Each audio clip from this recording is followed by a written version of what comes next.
താങ്കളെ ട്രാപ്പ് ചെയ്ത് കൊണ്ടുപോയി കൃത്യമായിട്ട് പ്ലാൻ ചെയ്ത വഴികളിൽ കൂടെ പോവുകയായിരുന്നോ ശരിക്കും? വലിയ കുറ്റകൃത്യങ്ങൾ ചെയ്യുന്ന ആളുകൾക്ക് പോലും ഇത്രയും വലിയ സ്ഥാനം ചെയ്യാൻ പറ്റുന്നതല്ല. ഞാൻ ഒരാളെ കൊല്ലാൻ ശ്രമിക്കുക എന്ന് പറയുന്നത് ആലോചിച്ച് ജിഷ കൊലപാതകത്തിൽ അദ്ദേഹത്തിന് കുട്ടിയാണെന്ന് പറഞ്ഞിട്ട് ഒരു വലിയ സ്റ്റോറി ഉണ്ടാക്കുകയും അതേപോലെ തന്നെയായിരുന്നു താങ്കൾക്കെതിരെ ബലാത്സംഗ കേസ് ഉണ്ടാക്കിയത്.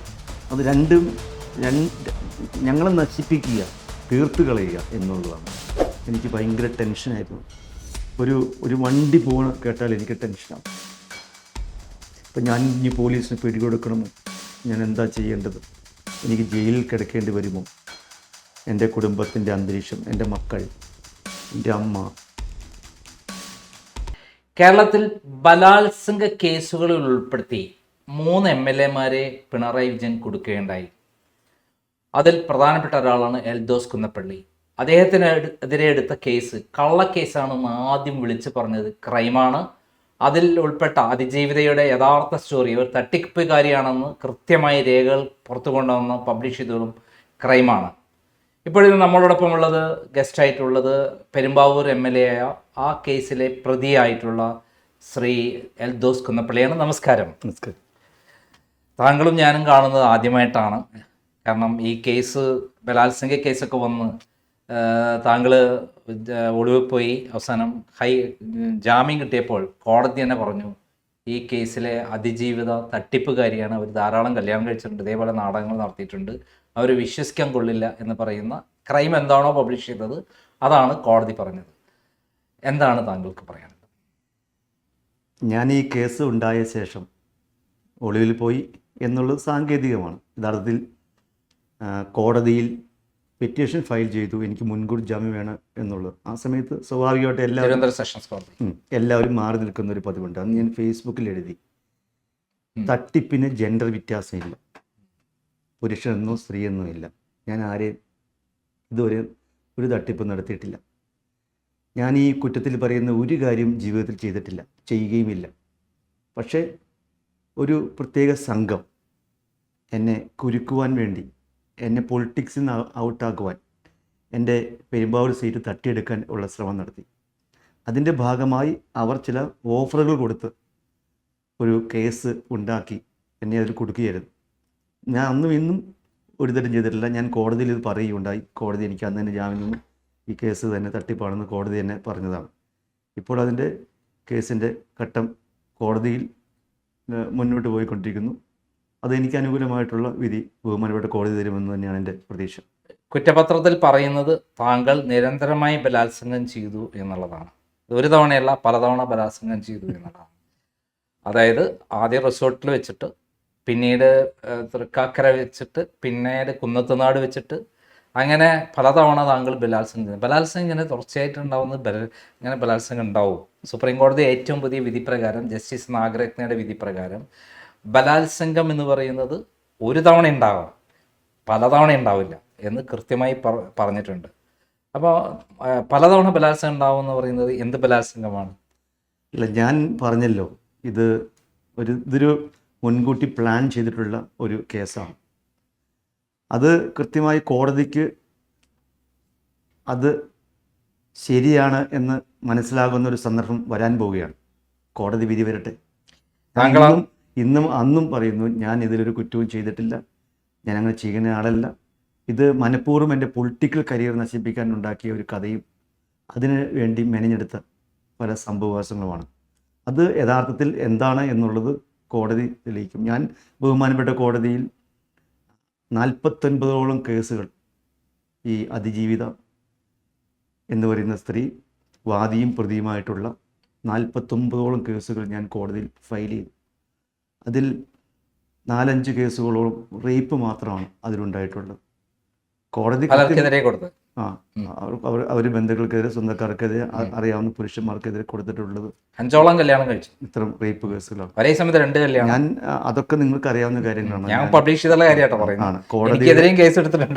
കോടതിയുടെ പരിഗണനയിലാണ്, ലാസ്റ്റ് സ്റ്റേജിലാണ് എന്നുള്ളതുകൊണ്ട് ഞാനത് പറയുന്നത് ശരിയല്ല. അല്ല, താങ്കൾ പറയുന്നത് ശരിയല്ല. പക്ഷെ ഞങ്ങൾ അത് പബ്ലിഷ് ചെയ്തിരുന്നു. ഇവർ നേരത്തെ തന്നെ 5ഓളം കല്യാണം കഴിച്ചു. ഒരു കല്യാണം കഴിച്ചപ്പോൾ തന്നെ വേറൊരു കല്യാണം, 2 സ്ഥലത്തും ഒരേ സമയത്ത് അങ്ങോട്ടും ഇങ്ങോട്ടും മാറി താമസിച്ചു എന്നൊക്കെ പറയുന്ന അതിവിചിത്രമായ ഹണി ട്രാപ്പുകാരിയാണ് തെളിയിക്കുന്ന കാര്യങ്ങളാണ് കുട്ടികൾ. അത് MLA-യുടെ കേസിൽ അഡ്വക്കേറ്റ് കൃത്യമായി ഹാജരാക്കിയിരുന്നു. അത് കൃത്യമായി കോടതി ആ കാര്യത്തിൽ ജാമ്യവിധിയിൽ തന്നെ പറയുന്നുണ്ട്, ഇവരെ വിശ്വസിക്കാൻ പറ്റില്ല എന്ന് കൃത്യമായി പറയുന്നുണ്ട് എന്നാണ് ഞാൻ മനസ്സിലായി. ശരി തന്നെയാണോ? ശരിയാണ്. അപ്പോൾ അതിൽ താങ്കൾ ഒളിവിൽ എന്ന് പറയുന്ന സമയത്ത് താങ്കൾ എഴുതിയ വരി പ്രധാനമാണ്. അന്ന് എല്ലാവരും പബ്ലിഷ് ചെയ്തിട്ടുള്ളതാണ്. താങ്കൾ ഒളിവിൽ നിന്നുകൊണ്ട് പബ്ലിഷ് ചെയ്തു എന്നാണ് പറഞ്ഞത്. അതിൻ്റെ പറഞ്ഞെങ്ങനെയാണ്: ഒരു കുറ്റവും ചെയ്യാത്ത എന്നെ ചതിച്ച നീയും കുടുംബവും ഞാൻ വിശ്വസിക്കുന്ന കർത്താവായ യേശു പകരം തക്കതായ മറുപടി നൽകും എന്നാണ് താങ്കൾ പറഞ്ഞത്. താങ്കൾ അന്നും ഇന്നും ആ വിശ്വാസത്തിനൊരു കുറവുണ്ടായിട്ടില്ല. ഞാൻ എൻ്റെ ഒളിവിലിരുന്ന 10 ദിവസം പ്രാർത്ഥന മാത്രമേ ഉണ്ടായിട്ടുള്ളൂ. ഞാൻ വിശുദ്ധ യൂദാശ്ലീഹയുടെ നൊവേന ഒരു ദിവസം 561 തവണ ഞാൻ ചൊല്ലിയിട്ടുണ്ട്. ഞാൻ വിശ്വസിക്കുന്ന ദൈവം അതിന് മറുപടി കൊടുക്കും. ഞാനിപ്പോൾ അവർ നല്ലൊരാളാകണമെന്നും അവർക്ക് അവരുടെ സ്വഭാവത്തിൽ ചേഞ്ച് ഉണ്ടായി നല്ല മനുഷ്യസ്ത്രീയായിട്ട് ജീവിക്കാൻ അവർക്ക് വേണ്ടി കൂടി ഞാൻ പ്രാർത്ഥിക്കാറുണ്ട്. കാരണം അവർ ചെയ്ത ഇത്തരം കാര്യങ്ങൾ ഒരു വ്യക്തിയുടെ ജീവിതത്തിൽ അവൻ്റെ കുടുംബം, അവൻ്റെ മക്കൾ, അതിനൊക്കെ അഫക്റ്റ് ചെയ്യുന്ന രീതിയിലേക്ക് കുറച്ച് പണം കിട്ടുമായിരിക്കാം. പക്ഷെ അതിനു വേണ്ടി ചെയ്യരുത്. അവർക്കൊരു മാറ്റം ഉണ്ടാകണമെന്ന് ഞാൻ ഇപ്പോഴും ആഗ്രഹിക്കുന്നുണ്ട്. ഇപ്പോഴും അവർ ആ വഴിയിലൂടെ മാറിയിട്ടില്ല. ഈ സാജി പോൾ, മുൻ MLA സാജി പോളിന് എന്താണ് ഇതിൻ്റെ ബന്ധം? ഞാൻ ഈ ഇലക്ഷൻ അടുത്ത് വന്ന സമയത്ത് അതൊന്നും പറയുന്നില്ല. ഞാനത് പബ്ലിഷ് ചെയ്തിരുന്നു. സാജി പോളിന് ഇതിൻ്റെ അത് പങ്കുണ്ട്. അവരാണ് ഇതിന് പണം കൊടുത്ത് ഇവരെ സ്വാധീനിച്ച് ഇങ്ങനെ കാര്യങ്ങൾ പ്ലാൻ ചെയ്തതെന്നുള്ള കാര്യം ഞാൻ പബ്ലിഷ് ചെയ്തിരുന്നു. താങ്കൾക്ക് അതിനെക്കുറിച്ചിട്ട് കൂടുതൽ ഇപ്പോൾ പറയാൻ പറ്റുന്ന സാഹചര്യമല്ല. എനിക്ക് കാര്യങ്ങൾ അറിയാം, ആരൊക്കെ കൂടിയിട്ടാണ് ഇതിന് പിന്നിൽ നിന്നതെന്നും അതിന് എത്ര ചിലവഴിച്ചു എന്നുള്ള കാര്യമൊക്കെ എനിക്ക് കൃത്യമായിട്ട് അറിയാം. പക്ഷേ ഞാൻ ഒരു ജനകീയ കോടതിയിലേക്ക് നിൽക്കാൻ ആഗ്രഹിക്കുന്ന ഒരാളാണ്. ആരോടും ശത്രുത വെച്ച് പുലർത്തണമെന്ന് ആഗ്രഹിക്കുന്ന ആളുമല്ല. അതുകൊണ്ട് കാലം ഇത് തെളിയിക്കും. നമ്മൾ ആർക്ക് എതിരെ പണി ചെയ്താലും അതിനൊരു തിരിച്ചടി ഉണ്ടാവും. നമുക്കെതിരെ ആരെങ്കിലും ഇതുപോലുള്ള ഒരു കാര്യത്തിൽ ഇടപെടുത്തി നമ്മളെ ദ്രോഹിച്ചാൽ അതിനും ഒരു തിരിച്ചടി അവർക്കുണ്ടാവും. ഞാനൊരു വിശ്വാസിയാണ്. വിശ്വാസമുണ്ട്, ആത്മവിശ്വാസമുണ്ട് എനിക്ക്. അതുകൊണ്ട് അങ്ങ് ഈ കാര്യങ്ങൾ മനസ്സിലാക്കിയിട്ടുണ്ട് എന്നെനിക്കറിയാം. പക്ഷേ ഞാനതൊന്നും ഒരു പബ്ലിക് പ്ലാറ്റ്ഫോമിൽ ആരുടെയും പേര് പറയാനോ ആഗ്രഹിക്കുന്നില്ല. പക്ഷേ കേരളത്തിൽ നമുക്ക് നമ്മുടെ മുന്നിൽ ഉമ്മൻചാണ്ടിയാണ്. ഒരു നിരപരാധിയായ, നീതിമാനായ, വൃദ്ധനായ, വയോവൃദ്ധനായ ഒരു കേരളത്തിൻ്റെ വികസന നായകനായ ഒരാളെ വീഴ്ത്താൻ ഒരു വഴിയുമില്ലെന്ന് കണ്ട് സരിതാ നായർ എന്ന് പറയുന്ന തട്ടിപ്പുകാരിയെ ഉപയോഗപ്പെടുത്തി അവരെ ലൈംഗിക വൈകൃതങ്ങൾ നടത്തിയവർക്ക് കേസെടുത്തില്ലേ? പ്രചരിപ്പിച്ച് ഇവിടെ ഭരണം പിടിച്ചെടുത്തില്ലേ 2016? അതും ഇവിടെ തന്നെയല്ലേ നടന്നത്? അപ്പോൾ അതിനെതിരെ പ്രതികരിക്കണ്ടേ? തീർച്ചയായും ഉമ്മൻചാണ്ടി ഒരു ജനകീയനും ആളുകൾക്കെല്ലാം ഇഷ്ടമുള്ള ഒരു നേതാവാണ്. ഇന്ത്യ വയോധികനായി അദ്ദേഹത്തെക്കുറിച്ച് പോലും ഇത്തരം ആരോപണങ്ങൾ ഉണ്ടാക്കി വിടുന്നതിൽ CPM-ഉം ഇടതുപക്ഷവും വളരെയധികം പരിശ്രമിച്ചു. താൽക്കാലികമായി ക്ഷീണം ഉണ്ടായെങ്കിലും ഉമ്മൻചാണ്ടിക്ക് ഒരിക്കലും ക്ഷീണിതനായിട്ടില്ല. മരിച്ചു പോയപ്പോഴും ഉമ്മൻചാണ്ടി ജനഹൃദയങ്ങളിൽ ജീവിക്കുകയാണ്. നമുക്ക് താൽക്കാലികമായിട്ടുള്ള ജീവിതമാണ് ഈ ലോകത്തുള്ളൂ, കുറച്ച് വർഷങ്ങൾ. അവിടെ നമ്മൾ എന്തിനാണ് ഇതുപോലെയുള്ള കാര്യങ്ങൾ ചെയ്യുന്നതെന്ന് എനിക്കറിയില്ല. ഉമ്മൻചാണ്ടിയെപ്പോലെ ഉമ്മൻചാണ്ടി അങ്ങനെ ചെയ്തു എന്ന് വിശ്വസിക്കുന്ന ആരെങ്കിലും ഉണ്ടോ ഇവിടെ? ഇല്ല. അവർ പോലും അത് പറയില്ലെന്ന്.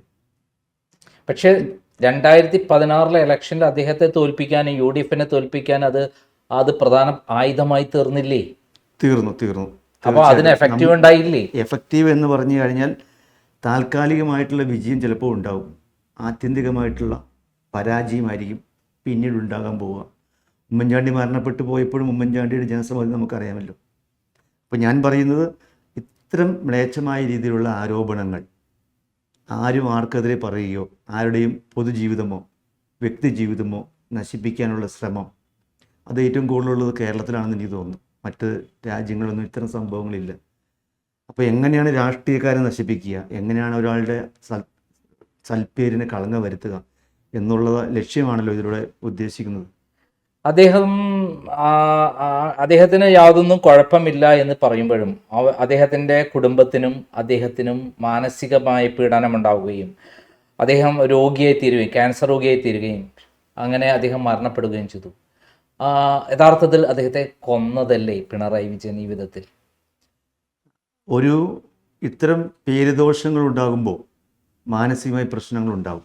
ബഹുമാനപ്പെട്ട PP തങ്കച്ചൻ സാറിനെ കുറിച്ച് ഇതുപോലൊരു സ്റ്റോറി, ജിഷയുടെ കൊലപാതകത്തിന് ശേഷം അവിടുത്തെ എനിക്ക് അറിയാവുന്ന ജിഷയുടെ കുട്ടിയാണെന്ന് പറഞ്ഞിട്ടുള്ള വ്യക്തിപരമായി എനിക്ക് അറിയാവുന്ന ഒരാൾ ആണ് ഈ സ്റ്റോറി എഴുതി കൊണ്ട് കൊടുത്ത് പറയിപ്പിച്ചത്. ആ സമയത്ത് അതിൻ്റെ കണ്ണുകൾ നിറഞ്ഞു കവിയുന്നത് ഞാൻ കണ്ടിട്ടുണ്ട്. ഒരു ഇതുമില്ലാതെ. വ്യക്തിപരമായി അയാളുടെ പേര് ഞാൻ പറയുന്നില്ല, പക്ഷേ നേരെ കൊണ്ട് സ്റ്റോറി എഴുതി കൊടുത്ത് പറയിപ്പിക്കുകയാണ്. അങ്ങനെയാണ് ഇങ്ങനെയാണ് എന്നൊക്കെ പറയുകയാണ്. അതാണ് ഇവിടുത്തെ ഒരു പ്രശ്നം. അതിൽ നമ്മൾ പതറാതിരിക്കുക എന്ന് മാത്രമേ ഉള്ളൂ. അല്ല, ഞാൻ പറഞ്ഞത് ഒരു സമൂഹത്തെ മുഴുവൻ, പത്രപ്രവർത്തകരെ മുഴുവൻ വിലക്കെടുത്ത്, അല്ല മുഴുവൻ എന്നല്ല, എന്നാലും ഒരു കഥ വിശ്വസിപ്പിച്ച് സമൂഹത്തെ വിശ്വസിപ്പിച്ച് ഏറ്റവും ജനകീയനായ ഒരാളെ തകർക്കാൻ CPMന് ഇത്തരത്തിൽ കഴിഞ്ഞു എന്നുള്ളത് സത്യമാണ്. അത്തരത്തിൽ കഴിഞ്ഞ ഒരു സാഹചര്യത്തിലാണ് താങ്കൾ അതിൽ നിന്ന് റിക്കവർ ചെയ്ത് തുടക്കത്തിൽ തന്നെ കോടതിയിൽ നിന്ന് കൃത്യമായി അനുകൂല വിധി നേടാൻ പറ്റി. കാരണം ജാമ്യം കിട്ടുക എന്ന് പറഞ്ഞാലും താങ്കൾക്ക് വെറുതെ ജാമ്യം തന്നല്ലോ. താങ്കളെ ഏത് തരത്തിലാണോ താങ്കൾക്കെതിരെ പരാതി ഉള്ള അതിജീവിത പറഞ്ഞിരിക്കുക, ആ അതിജീവിതയെ വിശ്വസിക്കാൻ പറ്റില്ല, അവരെ പറ്റി ഇത്ര കേസുകളുണ്ട്, അവർ സ്ഥിരം ഇത്തരം തട്ടിപ്പുകാരിയാണ് എന്ന് കൊണ്ടുവരാൻ പറ്റിയത് കൊണ്ടല്ലേ താങ്കൾക്ക് വിജയിക്കാൻ പറ്റിയത്. ഇല്ലെങ്കിൽ താങ്കളുടെ സ്ഥിതി എന്തായിരുന്നു? സീരിയസ്ലി എൻ്റെ സ്ഥിതി എന്താകുമെന്ന് എനിക്ക് പോലും പറയാൻ കഴിയില്ലായിരുന്നു. ഞാൻ ആ കുറച്ച് ദിവസങ്ങൾ അതിജീവിച്ചത് എൻ്റെ മെൻ്റൽ കപ്പാസിറ്റി കൊണ്ടും എൻ്റെ പ്രയർ കൊണ്ടും മാത്രമാണ്. ഞാൻ താങ്കൾക്കുണ്ടായ അന്നത്തെ മാനസികമായിട്ടുള്ള ബുദ്ധിമുട്ടുകളെ കുറിച്ചൊന്ന് പറയാമോ? കാരണം ഇതുവരെ ലോകത്തോട് പറഞ്ഞ അതിൻ്റെ ഈ കേസിൻ്റെ ഉള്ളടക്കത്തെക്കുറിച്ച് പറയണ്ട, താങ്കൾക്കുണ്ടായ ഇങ്ങനെ ഒരു വ്യാജമായ ആരോപണം വന്നപ്പോൾ തുടങ്ങിയിട്ട് താങ്കൾക്കുണ്ടായ മാനസിക പ്രശ്നങ്ങൾ അത് ലോകം അറിയേണ്ടതാണ്. ഇനിമേലില്ലെങ്കിലും ഒരു ബലാത്സംഗം എന്ന് പറയുമ്പോൾ ഈ ആൾക്കാർ കല്ലെറിയുന്നത് നിർത്തേണ്ടത് ആവശ്യമാണ്. യഥാർത്ഥ ആരാണോ ശരിയായ വിധത്തിൽ അന്വേഷണം നടത്തി കൃത്യമായിട്ട് മാത്രമേ ബലാത്സംഗ കേസുകളിൽ ഇങ്ങനെ പാടുള്ളൂ എന്ന് സുപ്രീം കോടതി പറഞ്ഞിട്ടുണ്ട്, നിരവധി പറഞ്ഞു. പക്ഷെ അതിലൊക്കെ വ്യത്യാസമായി താങ്കളുടെ കേസിലൊക്കെ പോലീസ് എടുത്ത നടപടി. ഞാൻ ഈ കേസിൻ്റെ പൂർണ്ണ രൂപങ്ങൾ പിന്നീട് ഒരിക്കൽ പറയാം. ഇലക്ഷൻ സമയം നിൽക്കുന്നതുകൊണ്ടും ഞാൻ പറഞ്ഞത് താങ്കൾക്കുണ്ടായ മാനസികമായ എന്തൊക്കെ പ്രശ്നങ്ങൾ നേരിട്ടു? ഞാൻ ഒത്തിരി മാനസികമായ പ്രശ്നങ്ങൾ നേരിട്ടു. എൻ്റെ ഭാര്യയോട് ഞാനിത് പറഞ്ഞു. പക്ഷെ എൻ്റെ ഭാര്യയ്ക്ക് എൻ്റെ എല്ലാ കാലവും അറിയാവുന്നതുകൊണ്ട് അവർ വലിയ സപ്പോർട്ടായിരുന്നു എനിക്ക്. എൻ്റെ ഭാര്യയും എൻ്റെ മക്കളും പൂർണ്ണമായിട്ട് സപ്പോർട്ട് ചെയ്തു. അങ്ങനെയാണ് അവൾ പറഞ്ഞനുസരിച്ചിട്ടാണ് ഞാൻ മുൻകൂർ ജാമ്യത്തിന് പോയി മാറി നിന്നിട്ടുള്ളത്. ആ സമയത്ത് ദൈവാനുഗ്രഹം പോലെ ഇവരുമായി ബന്ധപ്പെട്ട കേസായതുകൊണ്ട് ഇവരുടെ മുൻ ഭർത്താക്കന്മാരും കുടുംബാംഗങ്ങളും ഇവരെ അറിയാവുന്ന എല്ലാവരും ഒരുപാട് രേഖകൾ കൊണ്ട് എൻ്റെ വക്കീലിനെ ഏൽപ്പിച്ചു. ഞങ്ങൾ ചോദിച്ചിട്ടില്ല. ഈ കേസുകളുടെ എല്ലാം ഒരു പോലീസ് സ്റ്റേഷനിൽ CIയുടെ റിപ്പോർട്ടുണ്ടായിരുന്നു, സ്റ്റേഷൻ ഹെഡ് റിപ്പോർട്ടുണ്ടായിരുന്നു. കോഴിക്കോട് ഉണ്ടായിരുന്നു, തിരുവനന്തപുരത്തും ഉണ്ടായിരുന്നു. ആ 2 റിപ്പോർട്ടിലും ഇങ്ങനത്തെ ഒരു പ്രശ്നമുണ്ട് എന്ന് കോടതിയിൽ അറിയിച്ചിരുന്നു.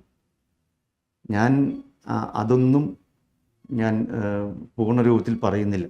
കാരണം എനിക്ക് പരിമിതികളുണ്ട്, എൻ്റെ ജാമ്യത്തിലൊക്കെ പരിമിതികളുണ്ട് പറയാൻ. ഞാൻ ഒത്തിരി മാനസിക പ്രശ്നങ്ങൾ അഭിമുഖീകരിച്ചു. ഞാൻ 10 ദിവസം ഞാൻ മാറി എന്ന സമയത്ത് എനിക്ക് ഭയങ്കര ടെൻഷനായിരുന്നു. ഒരു വണ്ടി പോകണ കേട്ടാൽ എനിക്ക് ടെൻഷനാവും. ഇപ്പം ഞാൻ ഇനി പോലീസിന് പിടികൊടുക്കണമോ? ഞാൻ എന്താ ചെയ്യേണ്ടത്? എനിക്ക് ജയിലിൽ കിടക്കേണ്ടി വരുമോ? എൻ്റെ കുടുംബത്തിൻ്റെ അന്തരീക്ഷം, എൻ്റെ മക്കൾ, എൻ്റെ അമ്മ. KPCC 6 മാസത്തേക്ക് താങ്കൾ അതിന് പേരിൽ സസ്പെൻഡ് ചെയ്യേണ്ടി വന്നു അല്ലേ? KPCC പ്രസിഡന്റിനും ബന്ധപ്പെട്ടവർക്കൊക്കെ യഥാർത്ഥ വസ്തുത അറിയാം. ശ്രീ രമേശ് ചെന്നിത്തലയ്ക്കും ശ്രീ VD സതീശനുമൊക്കെ ഇതിൻ്റെ വ്യക്തമായ കാരണങ്ങൾ കൃത്യമായി അറിയാമായിരുന്നു. പക്ഷേ പത്രമാധ്യമങ്ങൾ ഭയങ്കരമായി മുറവിളിയായിരുന്നു. എന്ത് പുറത്താക്കാത്ത പ്രശ്നം. ശരിക്കും അവരെന്നെ ഒന്ന് സഹായിക്കാൻ വേണ്ടിയിട്ടായിരിക്കാം ചിലപ്പോൾ 6 മാസത്തേക്ക് സംഘടനയുടെ ഔദ്യോഗിക ഭാരവാഹിത്വത്തിൽ നിന്ന് മാറ്റിയത്. എന്നെ കോൺഗ്രസ് പാർട്ടിയിൽ നിന്ന് സസ്പെൻഡ് ചെയ്തില്ല. KPCC അംഗം എന്ന രീതിയിൽ KPCC യോഗങ്ങളിൽ നിന്നും DCC യോഗങ്ങളിൽ നിന്നും പങ്കെടുക്കുന്നത് 6 മാസത്തേക്ക് വിലക്കി. പക്ഷെ പ്രാദേശികമായിട്ടുള്ള പരിപാടിയിൽ പങ്കെടുക്കാൻ എനിക്ക് അനുമതിയും തന്നിരുന്നു. ചെറിയ തോതിലുള്ള ഒരു സത്യം അറിയാവുന്നതുകൊണ്ട് ഇങ്ങനെയാണ്. സത്യം എല്ലാവർക്കും അറിയാമെങ്കിലും എല്ലാവർക്കും ഇഷ്ടപ്പെട്ട സ്റ്റോറി നെഗറ്റീവായിട്ട് വരുന്ന സ്റ്റോറികളാണ് ഇഷ്ടം. താങ്കൾ ആ കേസിന്റെ ഇപ്പോഴത്തെ പൊസിഷൻ എന്താണ്? കുറ്റപത്രം സമർപ്പിച്ചു, അതിനുശേഷം എൻ്റെ ഇപ്പോഴത്തെ കേസ് position? വാദം നടന്നുകൊണ്ടിരിക്കുകയാണ്. ഇപ്പം വിചാരണ തുടങ്ങിക്കഴിഞ്ഞു? വിചാരണ തുടങ്ങുകയാണ്. തുടങ്ങിയിട്ടില്ല. ഞാൻ കോടതിയിൽ ഞാൻ ഒരു അപേക്ഷ കൊടുത്തു. എൻ്റെ കേസ് സ്പീഡിൽ ഉം. ഒന്ന് വിചാരണ നടത്തി സ്പീഡാക്കി തരാമെന്ന് കൊടുത്തു. കോടതി അനുവദിച്ചു. അതെ, എല്ലാവർക്കും നീട്ടിക്കൊണ്ടുപോകണമെന്ന് ആഗ്രഹിക്കുമ്പോൾ താങ്കൾ വേഗം തീർക്കണം എന്നുള്ളതാണ്. എനിക്ക് പെട്ടെന്ന് തീർക്കണം എന്ന് പറഞ്ഞ് ഞാൻ കൊടുത്തു. കാരണം അത്രയും താങ്കൾക്ക് ആ അതിജീവിതയ്ക്കെതിരെയുള്ള തെളിവുകളും ഈ ഇത് തട്ടിപ്പാണെന്നുള്ള കാര്യം വ്യാജമായ ബലാത്സംഗമാണെന്നും എന്നുള്ളതിന്റെ തെളിവുകൾ താങ്കൾക്കുണ്ട്. താങ്കൾ ഇത് മാത്രമല്ല, താങ്കൾ കൊല്ലാൻ ശ്രമിച്ചെന്നും കൂടി ആരോപണം ഉണ്ടല്ലോ അതിനകത്ത്. ഞാൻ ആകെ കൊല്ലുന്നത് ഈ പാറ്റ വന്നല്ലേ, എട്ടുകാലി പാറ്റ അങ്ങനെ വന്ന് അതിനെ കൊല്ലുമ്പോഴും എനിക്ക് ടെൻഷനാണ്. അങ്ങനെയൊക്കെ അത് ഉപദ്രവിക്കും. പിന്നെ ഈ പോണത് ഈ ഉറുമ്പുകൾ പോകുമ്പോൾ കരിയറും കൊണ്ട് ചോക്ക് വരച്ച് കഴിക്കുന്ന പരിപാടി ഇതൊക്കെ ചെയ്യുള്ളൂ. ഞാൻ ഇന്ന് വരെ ആരെയും തല്ലിയിട്ടില്ല. എൻ്റെ മക്കൾ 3 വരെ തല്ലിയിട്ടില്ല. എൻ്റെ ഭാര്യയെ ഉപദ്രവിച്ചിട്ടില്ല, വഴക്കുണ്ടാക്കിയിട്ടില്ല. ഞാൻ ഒരു സ്ഥലത്തും അടിയുമ്പോൾ ജീവിതത്തിൽ ഉണ്ടാക്കിയിട്ടില്ല. കോളേജിൽ പഠിക്കുമ്പോൾ SFI ആരെന്നെ എല്ലാ വർഷവും എന്നെ ഇടിക്കുമായിരുന്നു, തല്ലുമായിരുന്നു. പക്ഷെ ഞാൻ തിരിച്ച് അവരെപ്പോലും തല്ലിയിട്ടില്ല. ഞാൻ അങ്ങനത്തെ ഒരു തികച്ചും ഗാന്ധിയനാണ്. ഗാന്ധിയെന്നൊന്നും പറയാൻ കഴിയില്ല. ഞാനൊരു മനുഷ്യനാണ്. അപ്പോൾ അതുകൊണ്ട് ഞാൻ അങ്ങനെ മനുഷ്യത്വപരമായി ഈ ലോകത്ത് ജീവിക്കുമ്പോൾ എത്ര നാൾ ജീവിക്കും എന്നൊക്കെയുള്ള കാര്യം വ്യക്തതയുള്ളതുകൊണ്ട് ഞാൻ അങ്ങനെ ആരും ഉപദ്രവിക്കാൻ പോകാറില്ല. കൊച്ചിലെ മുതലേ എൻ്റെ രൂപം അങ്ങനെ. ഞാൻ 5ാം ക്ലാസ് മുതൽ MCOM LLB വരെ സ്വന്തമായി അധ്വാനിച്ച് പഠിച്ച ആളാണ്. ഞാൻ 9ാം ക്ലാസ് പഠിക്കുമ്പോൾ പത്രം ഇടാൻ പോയിക്കൊണ്ടിരുന്ന ആളാണ്. മോറ്റർ സ്റ്റാൻഡിൽ പോയി 4 മണിക്ക് എണീറ്റ് സ്റ്റാൻഡിൽ പോയി 300ഓളം പത്രം ഇട്ടിട്ട് സ്കൂളിൽ പോകണ മൂവാറ്റുപുഴയാണ് ജനനം. മൂവാറ്റുപുഴയാണ്, മാറാടി പഞ്ചായത്താണ്. ഞാൻ പള്ളിയിൽ 13 വർഷം പള്ളി മണിയടിച്ച ആളാണ്. പള്ളിയിലെ ക്ലർക്കായിരുന്നു. 2 ട്യൂഷൻ സെൻ്റർ എനിക്കുണ്ടായിരുന്നു. ഓട്ടോറിക്ഷ ഓടിച്ചിട്ടുണ്ട് ഞാൻ. ഓടിച്ചിട്ടുണ്ട് മോറ്റർ സ്റ്റാൻഡിൽ. എനിക്ക് 8ഓളം ഓട്ടോറിക്ഷ ഉണ്ടാവും അവസാനം മോറ്റർ സ്റ്റാൻഡിൽ. ഞാൻ എൻ്റെ പപ്പ തേങ്ങ പണിക്കാരാണ്. കോപ്പറേറ്റീവ്. ഇപ്പോൾ ഞാൻ തേങ്ങ പൊതിച്ചിട്ടുണ്ട്. 1000 തേങ്ങ പോലും ഞാൻ കൊച്ചെ പൊതിച്ചിട്ടുണ്ട്. എൻ്റെ ചെറുപ്പത്തിൽ ഒരു ദിവസം 1000 തേങ്ങ പൊതിച്ചു. ഭയങ്കരമായിട്ടുള്ള ബലവും ഒക്കെയാണ്. ഗുസ്തിയൊക്കെ ഫസ്റ്റായിരുന്നു ഞാൻ. അത്രയും കഷ്ടപ്പെട്ട ഒരാളാണ് ഞാൻ. ഒരാളുടെ കയ്യിൽ കാശ് വാങ്ങിയിട്ടില്ല, കൈക്കൂലി വാങ്ങിയിട്ടില്ല, കമ്മീഷൻ അടിച്ചു മാറ്റിയിട്ടില്ല, ഒന്നും ഞാൻ ചെയ്യാറില്ല. ആരുടെയും കയ്യിൽ നിന്ന് എന്തെങ്കിലും പൈസ വാങ്ങി ഏതിനും പാവപ്പെട്ട കാര്യത്തിന് വേണ്ടി ആണെങ്കിൽ മാത്രമേ ചോദിച്ച് മേടിച്ചു കൊടുക്കുള്ളൂ. ഒരാളെ ഞാൻ ഉപദ്രവിച്ചിട്ടില്ല. അങ്ങനെ ആയതുകൊണ്ട് എൻ്റെ മുന്നിൽ ആര് വന്നാലും അവർ എൻ്റെ ആളാണ് എന്ന് തോന്നൽ എനിക്കുണ്ടാവും. ഞാൻ നിഷ്കളങ്കതയോട് കൂടിയേ ആരെയും കണ്ടിട്ടുള്ളൂ. തട്ടിപ്പും വെട്ടിപ്പും വേണ്ടിയാണ് വരുന്നതെന്നോ പണാപഹരിക്കാൻ വേണ്ടിയിട്ടാണെന്നൊന്നും എനിക്കറിയില്ലായിരുന്നു. ഞാൻ ആ രീതിയിൽ ആരുടെ അടുത്തും ചോദിച്ചിട്ടുള്ള പറഞ്ഞിട്ടുമില്ല. താങ്കൾ ജനിച്ചതു മുതൽ ഈ രാഷ്ട്രീയത്തിലെത്തുന്നവരെയുള്ള ഒരു ചരിത്രം ഒന്ന് പറയാമോ? ഞാൻ ഫാദർ മദർ? ഞാൻ 77 ഡിസംബർ 10 ആണ് ജനിക്കുന്നത്. ഞാൻ എൻ്റെ 48 വയസ്സായി. അതെ. ഞാൻ പിന്നെ കോതമംഗലത്തായിരുന്നു, നേര്യമംഗലത്തായിരുന്നു ഞങ്ങളുടെ വീട്. അതിനുശേഷം മൂവാറ്റുപുഴയ്ക്ക് മാറാടിക്ക് വന്നു. അവർ കർഷകരായിരുന്നു. പപ്പയ്ക്ക് ഫിലിംഗ് റെപ്രസെൻറ്റേറ്റീവ് ആയിരുന്നു പപ്പ ആദ്യം കുറച്ച് നാൾ. പിന്നെ പപ്പയ്ക്ക് അവിടെ ഈ പലചരക്കടയുണ്ടായിരുന്നു. പിന്നെ അത് വിട്ട് പുള്ളി കൊപ്രാട്ടി ഒക്കെ തുടങ്ങി. വെളിച്ചെണ്ണ കൊപ്ര കൊണ്ടു കൊടുക്കുന്ന പണിയായിരുന്നു വീട്ടിൽ. എത്ര മക്കളായിരുന്നു? ഞങ്ങൾ 3 മക്കൾ, ചേച്ചിയും ഞാനും അനിയനായിരുന്നു. എനിക്ക് ചെറുപ്പം മുതലേ കോൺഗ്രസ് പാർട്ടിയോടും ഒക്കെ വലിയ താല്പര്യം ഉണ്ടായിരുന്നു. ഞാൻ 3 വയസ്സിൽ നടക്കില്ലായിരുന്നു, സംസാരിക്കില്ലായിരുന്നു. എൻ്റെ പേര് പണ്ട് ആഷ്ലി എന്നായിരുന്നു. അപ്പോൾ ഞങ്ങൾക്ക് ഈ കോതമംഗലത്ത് 3 വയസ്സ് വരെ സംസാരിക്കില്ലേ? 3 വയസ്സ് കഴിഞ്ഞിട്ട് സംസാരിക്കാൻ തുടങ്ങി. അതെ. അപ്പോൾ എനിക്ക് കുറേ സംസാര വൈകല്യം ഉണ്ടായിരുന്നു. ഈ കൊഞ്ഞപ്പായിരുന്നു. അപ്പോൾ എൻ്റെ പേര് ആഷ്ലി എന്നായിരുന്നു. എൻ്റെ ചേച്ചി ആശ, ഞാൻ ആഷ്ലി, അനിയൻ അഭിലാഷ്, അങ്ങനെയായിരുന്നു. അപ്പോൾ ഈ കോതമംഗലത്ത് ബാവയുടെ പള്ളിയിൽ മാമോസ് മുക്കിയതുകൊണ്ട് എൽദോസ് എന്ന് വിളിക്കണമെന്നുണ്ട്. എൽദോസ് അല്ലെങ്കിൽ ബേസിൽ. പിന്നെ എൻ്റെ പേര് എൽദോസ് എന്നാക്കിയതാണ്. അതിനുശേഷം സംസാരിച്ചു തുടങ്ങി. ഇന്നൊരു സംസാരം നിർത്തിയിട്ടില്ല. ആണ് അതിൻ്റെ ഒരു ഭാഗ്യം എന്ന് പറയുന്നത്. അപ്പോൾ അങ്ങനെ എൻ്റെ ജീവിതത്തിൽ ഞാൻ പലപ്പോഴും എൻ്റെ കഴിവ് കുറവുള്ളപ്പോൾ ഒക്കെ അതിനോട് അമ്മച്ചി പറയും, ഏത് സ്കൂളിൽ എന്ത് പരിപാടികളിലും അതിൽ കയറി പങ്കെടുക്കാൻ പറയും. ഒന്നും കിട്ടില്ല, പക്ഷെ എല്ലാത്തിനും പാട്ട്, പ്രസംഗം, കവിത, എന്തിനും ഞാൻ ഉണ്ടാകും. എല്ലാം ഒന്നും എനിക്ക് അറിയില്ല എന്നുള്ള സത്യം. പക്ഷേ ഞാൻ ഡെവലപ്പ് ചെയ്തു. അവിടെയൊക്കെ സ്റ്റേജിൽ ഒരു കമ്പം എനിക്കില്ല, സഭാകമ്പം ഇല്ല. പിന്നെ പഠിച്ചത് ഞാൻ മോറ്റർ ലിറ്റിൽ LP സ്കൂള്, പിന്നെ ആനിക്കാട് സെൻറ്റ് സെബാസ്റ്റ്യൻസ് ഹൈസ്കൂള്, പിന്നെ PDC ഡിഗ്രി PG മോറ്റർ നിർമ്മല കോളേജ്. അത് കഴിഞ്ഞിട്ട് പിന്നെ തിരുവനന്തപുരത്ത് law academy, law college LLB. അത് കഴിഞ്ഞിട്ട് കോലഞ്ചേരിയിൽ BEഡിന് കോലഞ്ച് സെൻറ്റ് പീറ്റേഴ്സ് BEഡ് പഠിച്ചു. പിന്നെ സ്കൂൾ ഓഫ് ഇന്ത്യൻ ലീഗൽ തോട്ടിൽ കുറച്ചാൾ LLM ചെയ്തു. ഈ പൊളിറ്റിക്സിലേക്ക് ആരാ കൈപിടിച്ച് ഉയർത്തിയത്? രാഷ്ട്രീയത്തിൽ അങ്ങനെയില്ല. എനിക്ക് ചെറുപ്പം മുതൽ രാഷ്ട്രീയം വലിയ ഇഷ്ടമായിരുന്നു. എല്ലാം ഞാൻ കൊച്ചിൽ തന്നെ എനിക്ക് പോസ്റ്റർ എടുക്കുന്ന പോസ്റ്റർ അന്ന് രാത്രി മുഴുവൻ ഞാൻ ഒട്ടിക്കും. പാർട്ടിക്ക് വേണ്ടി എന്ത് കാര്യം ചെയ്യും. കുഞ്ഞിലെ മുതൽ ഇങ്ങനെ ഇലക്ഷൻ നടക്കും. പണ്ട് ജോണി തരും പി സി തോമസ് ഒക്കെ മത്സരിക്കുമ്പോൾ ഞാൻ സ്കൂളിൽ പഠിക്കുക അന്നൊക്കെ ഞാനിങ്ങനെ പോകുമായിരുന്നു മാറാടിയിൽ. അതിനുശേഷം ഞാൻ കോളേജിൽ നിർമ്മല കോളേജിൽ വന്ന ശേഷമാണ് KSUവിലേക്ക് വന്നത്, നിർമ്മല കോളേജ്. ആ സമയത്ത് ഞാൻ ഫസ്റ്റ് DC റെപ്പായിരുന്നു, പിന്നെ കോളേജ് മാഗസിൻ എഡിറ്ററായിരുന്നു, കോളേജ് യൂണിയൻ ചെയർമാനായിരുന്നു, കോളേജ് യൂണിയൻ ജനറൽ സെക്രട്ടറി ആയിരുന്നു, കോളേജ് യൂണിയൻ യൂണിവേഴ്സിറ്റി യൂണിയൻ കൗൺസിലറായിരുന്നു. ഇങ്ങനെ ഈ വർഷങ്ങളെല്ലാം ഞാൻ മത്സരിച്ചു, ഞാൻ ജയിച്ചു. പിന്നെയാണ് KSUവിൻ്റെ ജില്ലാ സെക്രട്ടറിയും സ്റ്റേറ്റ് സെക്രട്ടറി ആവുന്നത്. പിന്നെ യൂത്ത് കോൺഗ്രസ് ജില്ലാ പ്രസിഡൻ്റായി. അത് രാഹുൽ ഗാന്ധിയുടെ ടാലൻറ്റ് ഹണ്ടിലാണ് ജില്ലാ പ്രസിഡൻ്റാവുന്നത്. പിന്നീട് ജില്ലാ പഞ്ചായത്ത് സീറ്റ് കിട്ടി ജയിച്ചു, പ്രസിഡൻ്റായി.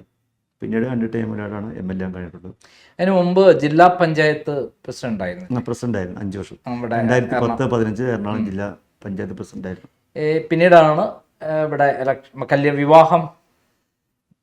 ഞാൻ പിന്നെ KSUവിൻ്റെ സംസ്ഥാന ജനറൽ സെക്രട്ടറി ആയിരുന്ന സമയത്ത് എൻറോൾ ചെയ്തു. 2004 എൻറോൾ ചെയ്ത് ഞാൻ മൂവാറ്റുപുഴ ബാർ അസോസിയേഷൻ സെക്രട്ടറിയായി. എൻറോൾ ചെയ്ത വർഷം തന്നെ ബാർ സെക്രട്ടറി ആൾ ഞാൻ മാത്രമേ ഉള്ളൂ മൂവാറ്റുപുഴയിൽ, കേരളത്തിൽ. ആദ്യത്തെ വർഷമായി.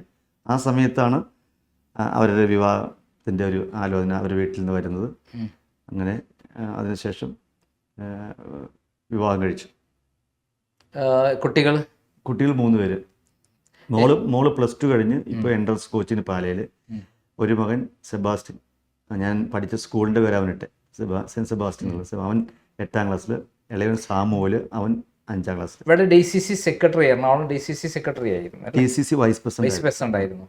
ഈ പെരുമ്പാവൂരിലാണല്ലോ ആദ്യത്തെ ഇലക്ഷൻ നിൽക്കുന്നത് അല്ലേ? അതെ, നിയമസഭാ ഇലക്ഷൻ നിൽക്കുന്നത്. ഈ കേരളത്തിൽ UDF വലിയ പരാജയം ഉണ്ടായിട്ടുള്ള ഒരു വർഷമായിരുന്നു 2016. അവിടെ എങ്ങനെ സാജു പോളിനെ പോലെ ഒരു ശക്തനായ ഒരാളെ എങ്ങനെ അട്ടിമറി വിജയം നേടാൻ കഴിഞ്ഞു? ഞാൻ 2010-15 ജില്ലാ പഞ്ചായത്ത് പ്രസിഡൻ്റായിരുന്നു. അപ്പോൾ അന്ന് ഞാൻ 2 ടൈമിലായിട്ട് ഏറ്റവും മികച്ച ജില്ലാ പഞ്ചായത്ത് പ്രസിഡന്റിനുള്ള ജില്ലാ പഞ്ചായത്തിനുള്ള അവാർഡ് കിട്ടി. അന്ന് രാഷ്ട്രപതിയുടെ അവാർഡ് എനിക്ക് ലഭ്യമായി. അതോടൊപ്പം അമേരിക്കൻ സർക്കാരിൻ്റെ യങ് ഒപ്പീനിയൻ ലീഡർ എന്നുള്ള ഒരു പ്രോഗ്രാം സെലക്ഷൻ കിട്ടിയിരിക്കും, IBLP. അങ്ങനെ ലോകത്തു നിന്നുള്ള 22 പേരിൽ അതിൽ പങ്കെടുത്ത് ഒരാൾ ഇന്ത്യയിൽ നിന്ന് ഞാനായിരുന്നു. അതവിടെ 28 ദിവസം ക്ലാസ് ഉണ്ടായിരുന്നു ഞങ്ങൾക്ക്. എനിക്ക് 20 വർഷത്തെ വിസയുണ്ട്, പലതവണ US സന്ദർശനം നടത്തിയിട്ടുണ്ട്. അപ്പോൾ ആ സന്ദർഭങ്ങളിലൊക്കെ ഞാൻ ഏറ്റവും കൂടുതൽ ചെയ്തിട്ടുള്ളത് എൻ്റെ വികസന മാതൃകയിൽ ഞാൻ ആഗ്രഹിക്കുന്ന ഏറ്റവും താഴെത്തട്ടിലുള്ള ആൾക്ക്, ഭിന്നശേഷിക്കാർക്ക്, അവർക്ക് 2000 മുച്ചക്രവാരം കൊടുത്തു. അതായത് അപേക്ഷ എന്ന മുഴുവൻ പേർക്കും മുച്ചക്രവാരം നൽകി. സ്നേഹവാഹനം എന്ന് പറയുന്ന പദ്ധതി ഉമ്മൻചാണ്ടി സാർ അതിന് അവാർഡ് നൽകി. എനിക്ക് 10 ലക്ഷം രൂപ എക്സ്ട്രാ സമ്മാനം തന്നു ജില്ലാ പഞ്ചായത്തിന്. പിന്നെ ഹീമോഫീലിയ രോഗികൾക്കൊന്നും മരുന്നില്ല കേരളത്തിൽ, തല ചികിത്സയില്ല. ജില്ലയിൽ 246 ഹീമോഫീലിയ രോഗികളുണ്ട്. അവർക്കെല്ലാം സൗജന്യമായി മരുന്ന് കൊടുത്തു. 4 ആശുപത്രി ഹീമോഫീലിയ സെൻറ്റർ തുടങ്ങി. അന്ന് ഉമ്മൻചാണ്ടി ഉദ്ഘാടനം നടത്തി. ഈ ഒരു ഹീമോഫീലിയ രോഗികൾക്ക് ഹീമോഫീലിയ എന്ന് പറയുന്ന ഫാക്ടർ 8 രക്തം കട്ടപിടിക്കാനുള്ള ഫാക്ടർ 8 അത് ഇഞ്ചക്ഷൻ കൊടുക്കണം. അതിന് 12,000 രൂപ മുടക്കാം. എല്ലാവർക്കും സൗജന്യമായി ഞാൻ കൊടുത്തു. അപ്പോൾ ഉമ്മൻചാണ്ടി പ്രഖ്യാപിച്ചു ഇനി കേരളത്തിൽ എല്ലാവർക്കും സൗജന്യമായി ഹീമോഫീലിയ മരുന്ന് കൊടുക്കുന്നു പ്രഖ്യാപിച്ചത് ഞങ്ങളുടെ ജില്ലാ പഞ്ചായത്തിൻ്റെ ചടങ്ങിൽ പങ്കെടുത്തുകൊണ്ടാണ്. അങ്ങനെ പാവപ്പെട്ട ആളുകൾക്ക് കൊടുക്കേണ്ട കാര്യങ്ങൾക്ക് അന്നും ഇന്നും ഞാൻ പ്രത്യേകം ശ്രദ്ധ കൊടുക്കും. അതിനുശേഷമാണ് അടുത്ത സ്റ്റെപ്പിൽ ഉള്ള വികസനങ്ങൾ. കാരണം സമൂഹത്തിൽ പാർശ്വവൽക്കരിക്കപ്പെട്ടവർ, ഭിന്നശേഷിയുള്ളവർ, പാലിയേറ്റീവ് ആളുകൾ, വൃദ്ധരായി കിടപ്പായ ആളുകൾ, ബുദ്ധിപരമായി പിന്നോക്കം നിൽക്കുന്ന ആളുകൾ, ഇവർക്കാണ് ഫസ്റ്റ് പ്രിഫറൻസ് നമ്മൾ കൊടുക്കേണ്ടത്. അത് അവരുടെ ബാധ്യതയല്ല, അവരുടെ അപ്പൻ്റെ അമ്മയുടെ ഉത്തരവാദിത്തമല്ല, സമൂഹത്തിൻ്റെ ഉത്തരവാദിത്തമാണ്. ഒരു ഓട്ടിസം ബാധിച്ച കുട്ടിയുണ്ട്, ആ ഓട്ടിസം ബാധിച്ച കുട്ടിക്ക് വേണം ആദ്യത്തെ പരിഗണന, എന്നിട്ട് മറ്റു കുട്ടികൾ മൊത്തത്തിൽ എടുക്കാവൂ. അപ്പോൾ ചെറിയ ചെറിയ കാര്യങ്ങൾ തോന്നുന്നതെല്ലാം വലിയ കാര്യങ്ങളാണ്. നമുക്ക് ഓട്ടിസം ബാധിച്ച കുട്ടികളുടെ വീട്ടിലൊന്നും പോകാൻ കഴിയില്ല. എൻ്റെ നാട്ടിലൊരു കുട്ടി വിളിച്ചു നിന്ന് വീടിൻ്റെ അകത്ത് കയറി 1 മിനിറ്റ് നമ്മൾ നിൽക്കില്ല.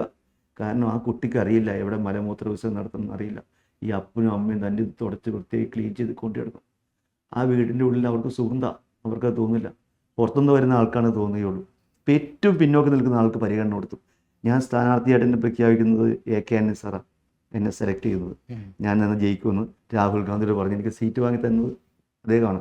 PP തങ്കർ സാർ അതിൽ എന്നെ ഒത്തിരി സഹായിച്ചു. രമേശ് ചെന്നിത്തല സഹായിച്ചു. VD സതീശൻ അന്ന് ഞാൻ ജയിക്കുമെന്നുള്ള റിപ്പോർട്ട് കൊടുത്തു.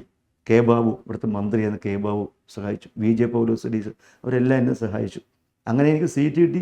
അവിടെ ചെന്ന് കഴിയുമ്പോൾ തന്നെ എനിക്ക് വലിയ ജനപിന്തുണയായിരുന്നു ആ സമയത്ത് അവിടെ.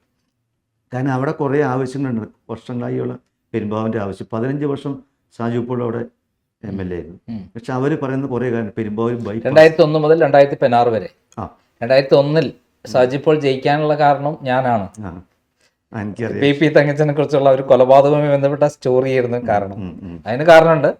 എന്നെ ശോഭന ജോർജിന്റെ കള്ളപ്പരാതിയിൽ ഉമ്മൻചാണ്ടിന്റെ കൂടെ 4 പേരും കൂടെ പോയിട്ട് എനിക്കെതിരെ പരാതി കൊടുത്തതിൽ ഒരാൾ PP തങ്കച്ചനായിരുന്നു. അന്ന് അവർക്ക് അറിയില്ല ശോഭന ജോർജ് P ശശി പറഞ്ഞിട്ടാണ്, P ശശി എഴുതി കൊടുത്ത പരാതിയാണ് കൊണ്ടു കൊടുക്കുന്നതെന്ന് അവർക്ക് അറിയില്ലായിരുന്നു. അന്ന് പറ്റിക്കപ്പെട്ടായിരുന്നു. എന്നോട് ഉമ്മൻചാണ്ടി പിന്നീട് പറഞ്ഞു, ഉമ്മൻചാണ്ടി എന്റെ കേസ് വിഡ്രോ ചെയ്യുന്നൊക്കെ കള്ളക്കേസാന്ന് കണ്ടിട്ട്. പക്ഷെ അതിന്റെ കൂട്ടത്തിൽ പോയ ആളാണ് PP തങ്കച്ചൻ. അപ്പം PP തങ്കച്ചൻ ഞാൻ ടാർഗറ്റ് ചെയ്ത് വെച്ചതായിരുന്നു. 2001 PP തങ്കച്ചനെ കിട്ടി. അദ്ദേഹം ഒരു വളരെ പാവ മനുഷ്യൻ. പിന്നീട് പറഞ്ഞു അദ്ദേഹം, ഞാൻ മാത്രമാണ് കുടുങ്ങിയത് നന്ദകുമാറിന്റെ ഇതില്. ആളൊരു ഭയങ്കര സത്യസന്ധനും പാവ മനുഷ്യൻ. എന്നോട് വലിയ സ്നേഹമായിരുന്നു. മകനോടെന്ന പോലെ സ്നേഹം എന്നോട് കാണിച്ചിട്ടുണ്ട്. ഈ ജിഷ കൊലപാതകത്തില് അദ്ദേഹത്തിന്റെ കുട്ടിയാണെന്നൊക്കെ പറഞ്ഞിട്ട് വലിയ ഒരു പ്രചരണം ഉണ്ടായിരുന്നു. ജോമോൻ പുത്തമരിക്കൽ ഇതിനെ കുറിച്ചൊക്കെ പറയുന്നത് അതെന്താണ് യഥാർത്ഥ സത്യം? അത് ജോമോൻ്റെ ഏറ്റവും അടുത്ത സുഹൃത്തുണ്ട് പെരുമ്പാവൂർ, അതേ വേദി കൊടുത്ത സ്റ്റോറിയാണ്. പൊളിറ്റിക്കലുള്ള വൈരാഗ്യം തീർക്കാൻ വേണ്ടി കൊടുത്തതാണ്. അദ്ദേഹം കൈപ്പടിയിൽ എഴുതി കൊടുത്തതാണ്. അവസാനം അവിടെ പറഞ്ഞു, ഇതുമൂലം എനിക്ക് MLA സ്ഥാനം നഷ്ടപ്പെട്ടു, സാറിന് മാനവും പോയി, എൻ്റെ സ്ഥാനവും അങ്ങയുടെ മാനവും പോയി എന്ന് ഇദ്ദേഹം തന്നെ പറഞ്ഞു. തങ്കച്ച സാറിന് സ്റ്റോറി കൊണ്ടുപോയി അദ്ദേഹത്തിൻ്റെ കരിയറിൽ ഇത്രയും ഒരു നല്ല മനുഷ്യനെ ചീത്തയാക്കാൻ വേണ്ടി ഉണ്ടാക്കിയ ഇലക്ഷൻ്റെ തോൽവി മൂലം ഉണ്ടാക്കിയ അവരുടെ ഈ പക, ആ പകയാണ് പിന്നീട് എന്നോട് അത് കാണിച്ചത്. അതായത് PP തങ്കച്ചനോട് ഏത് രൂപത്തിലാണോ ഞാൻ ഇതാക്കിയത്, വേറെ കൊലപാതകവുമായി ബന്ധപ്പെട്ട സ്റ്റോറീൻ്റെ ആയിരുന്നു. പക്ഷേ ഈ ജിഷ കൊലപാതകത്തിൽ അദ്ദേഹത്തിൻ്റെ കുട്ടിയാണെന്ന് പറഞ്ഞിട്ട് ഒരു വലിയ സ്റ്റോറി ഉണ്ടാക്കുകയും അതേപോലെ തന്നെയായിരുന്നു താങ്കൾക്കെതിരെ ബലാത്സംഗ കേസ് ഉണ്ടാക്കിയത്. അത് രണ്ടും ഞങ്ങളെ നശിപ്പിക്കുക, തീർത്ത് കളയുക എന്നുള്ളതാണ്. എനിക്ക് വ്യക്തിപരമായി ആരോടും വിരോധമില്ല. ഒരാൾ നശിക്കണമെന്ന് പോലും ഞാൻ ആഗ്രഹിക്കുന്നില്ല. ഞാൻ എന്നെ ചതിച്ചവർക്ക് പോലും നല്ല ബുദ്ധി തോന്നി നന്നാവണമെന്നല്ലാതെ അവർക്ക് എന്തെങ്കിലും സംഭവിക്കാൻ പോലും ഞാൻ ആഗ്രഹിക്കാറില്ല. കാരണം നാളെ അവർ പശ്ചാത്താപിക്കണം എന്നുള്ളതാണ് എൻ്റെ ആഗ്രഹം. ഞാൻ അന്ന് എഴുതിയ വാചകത്തിന് ഇന്നും എനിക്ക് മാറ്റം ഉണ്ടായിട്ടില്ല. എന്നെ ഒരാൾ എൻ്റെ കൊച്ചിലെ എങ്ങനെ കാണുന്നു അത് തന്നെ ഇപ്പോഴും എൻ്റെ സ്വഭാവത്തിലൊരു മാറ്റവും വരാറില്ല. കാരണം ഞാൻ എല്ലാവരോടും എനിക്കറിയാം ഞാൻ വലിയ കഴിവുള്ള ആളൊന്നുമല്ല, ഞാൻ സാധാരണക്കാരനാണ്. ദൈവമായിട്ട് എന്നെ ഉയർത്തിയതാണ്. എന്നെ ആർക്കും ഫോൺ ചെയ്യാം, ഞാൻ തിരിച്ചു വിളിക്കും. ഏത് കാര്യത്തിനും സമീപിക്കാൻ ഞാൻ സഹായിക്കും. ആരോടും വൈരാഗ്യ ബുദ്ധിയോ എനിക്കില്ല. അതുകൊണ്ട് എന്നെ എതിർക്കാൻ എളുപ്പം ആളുകൾക്ക്, കാരണം ഞാൻ തിരിച്ചൊന്നും ചെയ്യില്ല എന്നുള്ള എല്ലാവർക്കും അറിയാം. പക്ഷേ ഇതിനെല്ലാം മുകളിൽ ഒരു സത്യമുണ്ട്. ആ സത്യം നാളെ എല്ലാവർക്കും ബോധ്യപ്പെടും. അതുവരെയും നമ്മളെപ്പറ്റി പരാതി പറയുമ്പോൾ നമ്മളെ പ്രതി വിഷമിക്കുന്ന, വേദനിക്കുന്ന, പ്രാർത്ഥിക്കുന്ന, വഴിപാട് കഴിച്ച 10,000 ആളുകളുണ്ട് ഇവിടെ. എത്രയോ അമ്മമാരെന്നെ വന്നപ്പോൾ കെട്ടിപ്പിടിച്ച് കരഞ്ഞ് പറഞ്ഞു, നിനക്ക് വേണ്ടി ഞാൻ വഴിപാട് കഴിച്ചു. അമ്പലങ്ങളിൽ, മസ്ജിദുകളിൽ, പള്ളികളിൽ എത്രയോ വഴിപാടുകൾ കഴിച്ചു. നമ്മളെ സ്നേഹിക്കുന്ന ആളുകൾ, അവർക്കെല്ലാം നമ്മുടെ ഒരു വേദന പബ്ലിക്കായിട്ട് വരുന്ന ഇത്രയും വലിയൊരു കഥ, ഇത്രയും വലിയൊരു കൊലപാതക ശ്രമം, ഇത്രയും വലിയൊരു ബലാത്സംഗ ശ്രമം, ഇതൊക്കെ വലിയ കാര്യമാണ്. വലിയ കുറ്റകൃത്യങ്ങൾ ചെയ്യുന്ന ആളുകൾക്ക് പോലും ഇത്രയും വലിയ സ്ഥാനം ചെയ്യാൻ പറ്റുന്നതല്ല. ഞാൻ ഒരാളെ കൊല്ലാൻ ശ്രമിക്കുക എന്ന് പറയുന്നത് ആലോചിച്ച് നോക്കി. കൊല്ലാൻ ശ്രമിക്കുക എന്ന് പറഞ്ഞാൽ താങ്കളെ ട്രാപ്പ് ചെയ്ത് കൊണ്ടുപോയി കൃത്യമായിട്ട് പ്ലാൻ ചെയ്ത വഴികളിൽ കൂടെ പോവുകയായിരുന്നോ ശരിക്കും? അത് വെച്ചിട്ടുണ്ടെങ്കിൽ ഓരോ സ്ഥലത്തും കൃത്യമായി അവര് പ്ലാൻ ചെയ്ത് ഞാൻ അതിൻ്റെ കാര്യങ്ങൾ എനിക്കൊരു ഇതിലൂടെ പറയാൻ ബുദ്ധിമുട്ടുണ്ട്. ഞാൻ കേസ് നടത്തുന്നത് ഞാൻ ഇതാവുന്നില്ല. ഇതില് ഈ 2016 ഇലക്ഷനിൽ താങ്കൾ എത്ര വോട്ടിനായിരുന്നു അന്ന് ജയിച്ചിരുന്നത്? 7000 ശിഷ്ട വോട്ടിനാണ്. പക്ഷെ 2021 വോട്ടിലെ ഇലക്ഷനിൽ താങ്കൾ 3000-ഓളം താഴെ. അതെന്ത് പറ്റിയേ? അത് എന്ത് പറ്റിയെന്ന് ചോദിച്ചാൽ 2014 2020 മത്സരിച്ചില്ല. 2021 2020 കൂടി വന്ന് മത്സരിച്ചു അവിടെ. അപ്പോൾ നിഷ്പക്ഷമായി നിൽക്കുന്ന ആൾ ഒരു രാഷ്ട്രീയവാദികൾ 20,000-ഓളം വോട്ട് പിടിച്ചു. ഈ 20,000 വോട്ടിൽ 10,000 വോട്ടും കോൺഗ്രസ് വോട്ടുകളാണ്, നമുക്ക് ലഭിക്കേണ്ട വോട്ടുകളാണ്. ആ വോട്ടുകളാണ് കഴിഞ്ഞ ഇലക്ഷനേക്കാൾ മുമ്പ് എനിക്കുള്ള ലീഡ് കുറച്ചത്. കൂപ്പടി പഞ്ചായത്തിൽ ലീഡ് കുറച്ചത് ആ വോട്ടാണ്. ഒക്കൽ ലീഡ് കുറച്ച് ആ വോട്ടാണ്. വേങ്ങൂര് ലീഡ് കുറച്ചത് ആ വോട്ടാണ്. ഓരോ സ്ഥലങ്ങളിൽ ലീഡ് കുറച്ചത് ഇവർക്ക് പോയ വോട്ടുകളാണ്.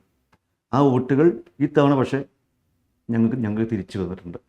പ്രാവശ്യം BJPയും 2020 ഒന്നിക്കല്ലേ? അല്ല, BJP എന്ന് പറയുന്ന ഒരു വർഗീയ രാഷ്ട്രീയ അവിടെ പ്രസ്ഥാനം 15,000 വോട്ടോളം അവർക്ക് ഉണ്ടെന്നാണ് ഞാൻ മനസ്സിലാക്കുന്നത്. ആ വോട്ടിൽ താഴെ അവർ പിടിക്കുള്ളൂ ഇത്തവണ. ആ വോട്ടിൽ താഴെ അവർ പിടിക്കുള്ളൂ. കാരണം ഇത്തവണ BJPയെ അംഗീകരിക്കാൻ ഒരിക്കലും പെരുമ്പാവൂരിലെ ഈ പറയുന്ന കോൺഗ്രസിൽ നിന്നും CPM നിന്നും പോയിട്ടുള്ള 2020 ആളുകൾക്ക് സാധിക്കില്ല. അവർ മറച്ചു വോട്ട് ചെയ്യും. പിന്നെ അവർക്ക് വോട്ട് ചെയ്യുന്ന ആരാന്നറിയോ? BJP 20ലേക്ക് പോയ ആളുണ്ട്, അവർ വോട്ട് NDA കിട്ടും. ബാക്കി ആരും ഒന്ന് വെങ്ങോല പഞ്ചായത്തിലാണുള്ളത് 2020 ഉള്ളത്. മഹാഭൂരിപക്ഷം മുസ്ലിം സമുദായത്തിൽപ്പെട്ട ആളുകൾ 2020 ഉള്ള ആളുണ്ട്. ക്രിസ്ത്യനും ഹിന്ദുവൊക്കെ ഉണ്ട്. പക്ഷെ അവർക്ക് ഒരിക്കലും എങ്ങനെ NDAക്ക് വോട്ട് ചെയ്യാൻ പറ്റും, നരേന്ദ്രമോദിക്ക് വോട്ട് ചെയ്യാൻ പറ്റും? വോട്ട് ചെയ്യില്ല. ഇപ്പം അവർ കണക്ക് കൂട്ടണം, അന്ന് ഇവരുടെ രൂപം അവിടുത്തെ 35-37 ഉണ്ടെന്നാ. അങ്ങനെ ഒരു കണക്കില്ല, അങ്ങനെ കണക്കേ ഇല്ല. ഈ കഴിഞ്ഞ ലോക്സഭാ ഇലക്ഷനിൽ എത്ര ഭൂരിപക്ഷം ഉണ്ടായിരുന്നു പെരുമ്പാവൂരിൽ? പെരുമ്പാവൂരിൽ പിന്നെ 23,000 വോട്ട് ഭൂരിപക്ഷം ഉണ്ടായിരുന്നു, ലീഡ് ഉണ്ടായിരുന്നു. തദ്ദേശ സ്വയംഭരണ തെരഞ്ഞെടുപ്പിലും ഇപ്പോൾ ഈ സ്വയംഭരണ സ്ഥാനത്തിൽ ഞങ്ങൾക്ക് 17,000 വോട്ട് ലീഡുണ്ട്. ഞങ്ങൾക്ക് ചരിത്രത്തിലാദ്യമായി എല്ലാ പഞ്ചായത്തും ഞങ്ങൾ ജയിച്ചു. 7 പെരുമ്പാവൂർ മുനിസിപ്പാലിറ്റി ഞങ്ങളെ ഭരിക്കുന്നത്, വേറെ ആരും ഭരിക്കുന്നില്ല. ജില്ലാ പഞ്ചായത്തിന് 4 സീറ്റ് ഞങ്ങൾ വലിയ ലീഡ് ജയിച്ചു. ബ്ലോക്ക് പഞ്ചായത്ത് 14-13 ജയിച്ചു. ഓരാണ് തോറ്റുപോയിട്ടുള്ളത് അവിടെ. അപ്പോൾ എല്ലാം കൊണ്ടും ഞങ്ങൾ ഞാൻ ഈ തവണ 1 വർഷമായി ഗ്രാമയാത്ര നടത്തി 14,000 വീടുകൾ കയറി. ഞാൻ ഓരോ വീട്ടിലും പോയി ആളുകൾ കണ്ടു. എനിക്ക് എൻ്റെ ഗ്രാഫ് എവിടെ താന്നു പോയി, എവിടെ എനിക്ക് തളർച്ച പറ്റി, അവിടെ എനിക്ക് തന്നെ പൊരുതി ജയിക്കാനും വിജയിക്കാനും ഞാൻ തന്നെ ശ്രമിക്കണം. അതായത് ബലാത്സംഗ കഥ ജനങ്ങളുടെ ഇടയിൽ എത്രമാത്രം എഫക്റ്റ് ചെയ്തിട്ടുണ്ട്? താങ്കൾക്ക് നേരിട്ട് യാത്ര ചെയ്തപ്പോഴുണ്ടായ അനുഭവം എന്താണ്? ആരും എന്നോട് നേരിട്ട് എന്നെ ആക്ഷേപിക്കുകയോ പരിഹസിക്കുകയോ ഒന്നും ചെയ്തിട്ടില്ല. നിയമസഭയിൽ പോലും മുഖ്യമന്ത്രിയോ മന്ത്രിമാരോ ഒറ്റ MLA പോലും ഞാൻ മോശമാണ് ഞാൻ ചെയ്തിരുന്ന ഒരാൾ പോലും നിയമസഭയിൽ പോലും പറഞ്ഞിട്ടില്ല. CPM പോലും രാജിവെക്കാൻ പറഞ്ഞിട്ടില്ല. എന്നോട് ആരും പറഞ്ഞിട്ടില്ല. ഈ രാഹുൽ മാങ്കൂട്ടത്തിന്റെ കാര്യത്തിൽ പറഞ്ഞെങ്കിലും, പക്ഷെ താങ്കളുടെ കാര്യത്തിൽ എൻ്റെ അടുത്ത് ആരും പറഞ്ഞില്ല. പെരുമ്പാവൂരിലെ മാർക്സിസ്റ്റുകാർ പോലും അതൊരു വലിയ പ്രകടനമായിട്ട് വരികയോ എന്നെ ആക്ഷേപിക്കുകയോ ചെയ്തില്ല. ഞാൻ ജാമ്യം കിട്ടി തിരിച്ചു ചെല്ലുമ്പോൾ ആദ്യത്തെ ഒരു പ്രോഗ്രാം നടക്കുന്നത് രായമംഗലം പഞ്ചായത്തിലാണ്, CPM ഭരിക്കുന്ന പഞ്ചായത്തിലാണ്. അവിടെ പ്രസിഡൻ്റ് എന്നെ വിളിച്ചത്. ഞാൻ ആ യോഗത്തിൽ ആദ്യ റോഡ് ഉദ്ഘാടനമാണ്. ആ റോഡ് ഉദ്ഘാടനം ചെയ്തപ്പോൾ അവിടെ 400ഓളം സ്ത്രീകൾ വന്നു അവിടെ അന്ന്, അതിനുവേണ്ടി മാത്രം. അവരെല്ലാവരും എൻ്റെ കൈ പിടിച്ചിട്ട് ഒരു കുഴപ്പമില്ല കേട്ടോ സാറേ എന്നേ പറഞ്ഞിട്ടുള്ളൂ എന്നോട്. കാരണം ഞാനത് ചെയ്യില്ല, ഞാൻ അത്തരക്കാരനല്ല. എന്നെപ്പറ്റി വേറെ എന്ത് കാര്യം പറഞ്ഞു, അത് അവർക്ക് ഉത്തമ ബോധ്യമുണ്ട്. പക്ഷേ നവമാധ്യമങ്ങളിലൂടെ CPMൻ്റെ പോരാളികൾ എനിക്കെതിരെ എന്നെ വളരെ മോശമായിട്ടൊക്കെ എഴുതാറുണ്ട്. അത് ഞാൻ വലിയ വില കൽപ്പിക്കാറില്ല. നമ്മളെപ്പറ്റി മോശം എഴുതുന്നത് ഉണ്ടെങ്കിലും ഇല്ലെങ്കിലും ഒക്കെ എഴുതും. ഇന്ന് ഫേസ്ബുക്കിൻ്റെ ഒരു കാലഘട്ടത്തിൽ അതിൻ്റെ കമൻസ് എന്ന് പറയുന്നത് പണ്ട് കാലഘട്ടങ്ങളിൽ നമുക്കറിയാം റെയിൽവേയുടെ ടോയ്ലറ്റിൽ ഏറ്റവും മോശമായിട്ട് ഒക്കെ എഴുതും. വൃത്തിയുടെ ചെയ്യുന്ന എല്ലാം പബ്ലിക് ടോയ്ലറ്റിലും പ്രൈവറ്റ് ടോയ്ലറ്റിലൊക്കെ. അതെല്ലാം ഇപ്പോൾ ചെയ്യുന്നത് ഈ ഫേസ്ബുക്കിൻ്റെ താഴെയുള്ള കമൻറ്റുകളിലാണ്. ആ കമൻറ്റ് താങ്കൾക്ക് ഇങ്ങനെ ആരോപണങ്ങൾ, ഇങ്ങനെ ആക്ഷേപങ്ങൾ ഉണ്ടാക്കിയത് സൈബർ കമ്മി, അതാ തീർച്ചയായിട്ടും സൈബർ കമ്മികൾ നമുക്ക് ഉണ്ടാവുന്ന ആക്ഷേപങ്ങൾ നമ്മളെ വ്യക്തിപരമായി തളർത്തും. നമ്മുടെ ചുറ്റുപാടുകളിൽ, കുടുംബ ബന്ധങ്ങളിൽ, ബന്ധുമിത്രാദികളെടുത്ത് കാണുമ്പോൾ ചില ബന്ധുമിത്രാദികളൊക്കെ കാണുമ്പോൾ പൊട്ടിയാൻ കാര്യം. അപ്പോൾ നമുക്കൊരു വിഷമാവും. നമുക്ക് അവരുടെ കാണുമ്പോൾ ഫീൽ ചെയ്യും. കരയാത്തത് എൻ്റെ ഭാര്യയും മക്കളും മാത്രമേ ഉള്ളൂ. അവർക്കൊന്നൊരു പ്രശ്നം ഉണ്ടായില്ല. ഞാൻ എൻ്റെ അമ്മയോട് പറഞ്ഞപ്പോൾ അമ്മ പറയും, മോനെ നീ ഒന്നും പറയണം, നിന്നെ എനിക്ക് അറിയാലോടാൻ പറഞ്ഞു. അത്രേ പറഞ്ഞുള്ളൂ. പക്ഷെ നമുക്ക് കുറച്ച് ആളുകൾ നമ്മൾക്ക് അകന്നു പോകും. നമുക്ക് പ്രതിസന്ധി ഉണ്ടാകുമ്പോൾ അകന്നു പോകും, നല്ലത് ഉണ്ടാകുമ്പോൾ അടുത്ത് വരും. ചില ആളുകളുണ്ട് ഒരിക്കലും പോവില്ല, പ്രതിസന്ധി ഉണ്ടായാലും പോവില്ല, ഉണ്ടായില്ലെങ്കിലും പോവില്ല. അങ്ങനെ കുറേ ഫ്രണ്ട്സ്. അതിനെല്ലാം അതിജീവിക്കാൻ ഈ 3-4 വർഷം കൊണ്ട് എനിക്ക് സാധിച്ചു. ഞാൻ അതിന് നല്ല കഠിനാധ്വാനം ചെയ്തു. എൻ്റെ കഠിനാധ്വാനമാണ് കഴിഞ്ഞ 1 വർഷക്കാലം ഞാൻ നടത്തിയ യാത്ര. ഈ 21 MLA-മാരാണല്ലോ കോൺഗ്രസിന്, 22 പേര് ഇപ്പം പാലക്കാട് അടക്കം. ഇത്തവണ മത്സരിച്ച എല്ലാവർക്കും സീറ്റ് കൊടുക്കും എന്നൊക്കെയാണ് പുറത്ത് പറയുന്നത്. എന്താണ് പെരുമ്പാവൂരിലെ സ്ഥിതി? അല്ല, ഞങ്ങൾക്ക് ഈ പാലക്കാടും തൃപ്പൂണിത്തുറ ഒഴികെയുള്ള ബാക്കി എല്ലാ MLA-മാരും മത്സരിക്കുമെന്നാണ് ഞങ്ങളുടെ KPC പ്രസിഡന്റ് AICC സെക്രട്ടറി വന്നപ്പോഴും പ്രതിപക്ഷമെല്ലാം ഞങ്ങൾക്ക് തന്നിരിക്കുന്ന കാര്യങ്ങൾ. അത് പാർട്ടിയാണ് തീരുമാനിക്കേണ്ടത്. പാർട്ടി അത് പ്രഖ്യാപിക്കുമ്പോഴാണ് സീറ്റ് ഔദ്യോഗികമായി വരുന്നതെങ്കിലും വരുന്നതെങ്കിലും. ഇങ്ങനൊരു അനൗദ്യോഗികമായിട്ടുള്ള ഒരു പ്രഖ്യാപനം വന്നു എന്നുള്ളത് തന്നെ താങ്കൾ തന്നെയായിരിക്കും സ്ഥാനാർത്ഥി എന്നുള്ളതല്ലേ എൻ്റെ അർത്ഥം? തീർച്ചയായിട്ടും അതിനുള്ള സാധ്യതയാണ് ഉള്ളത്.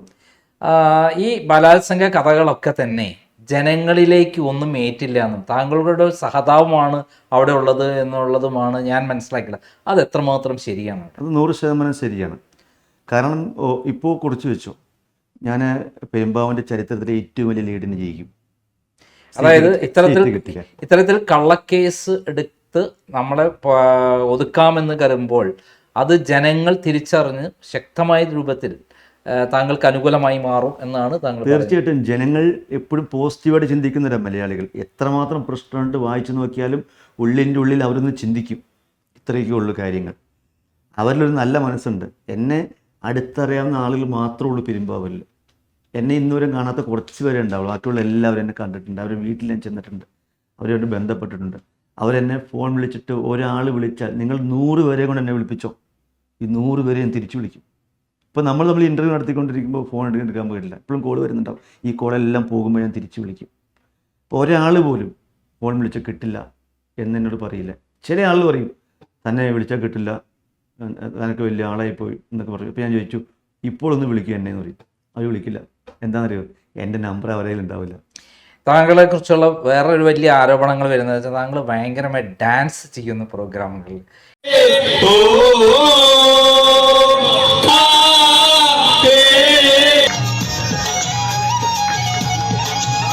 ഏത് സിനിമാ നടികളെ വെല്ലുന്ന രൂപത്തിൽ താങ്കൾ അടിപൊളി ഡാൻസ് ചെയ്യും.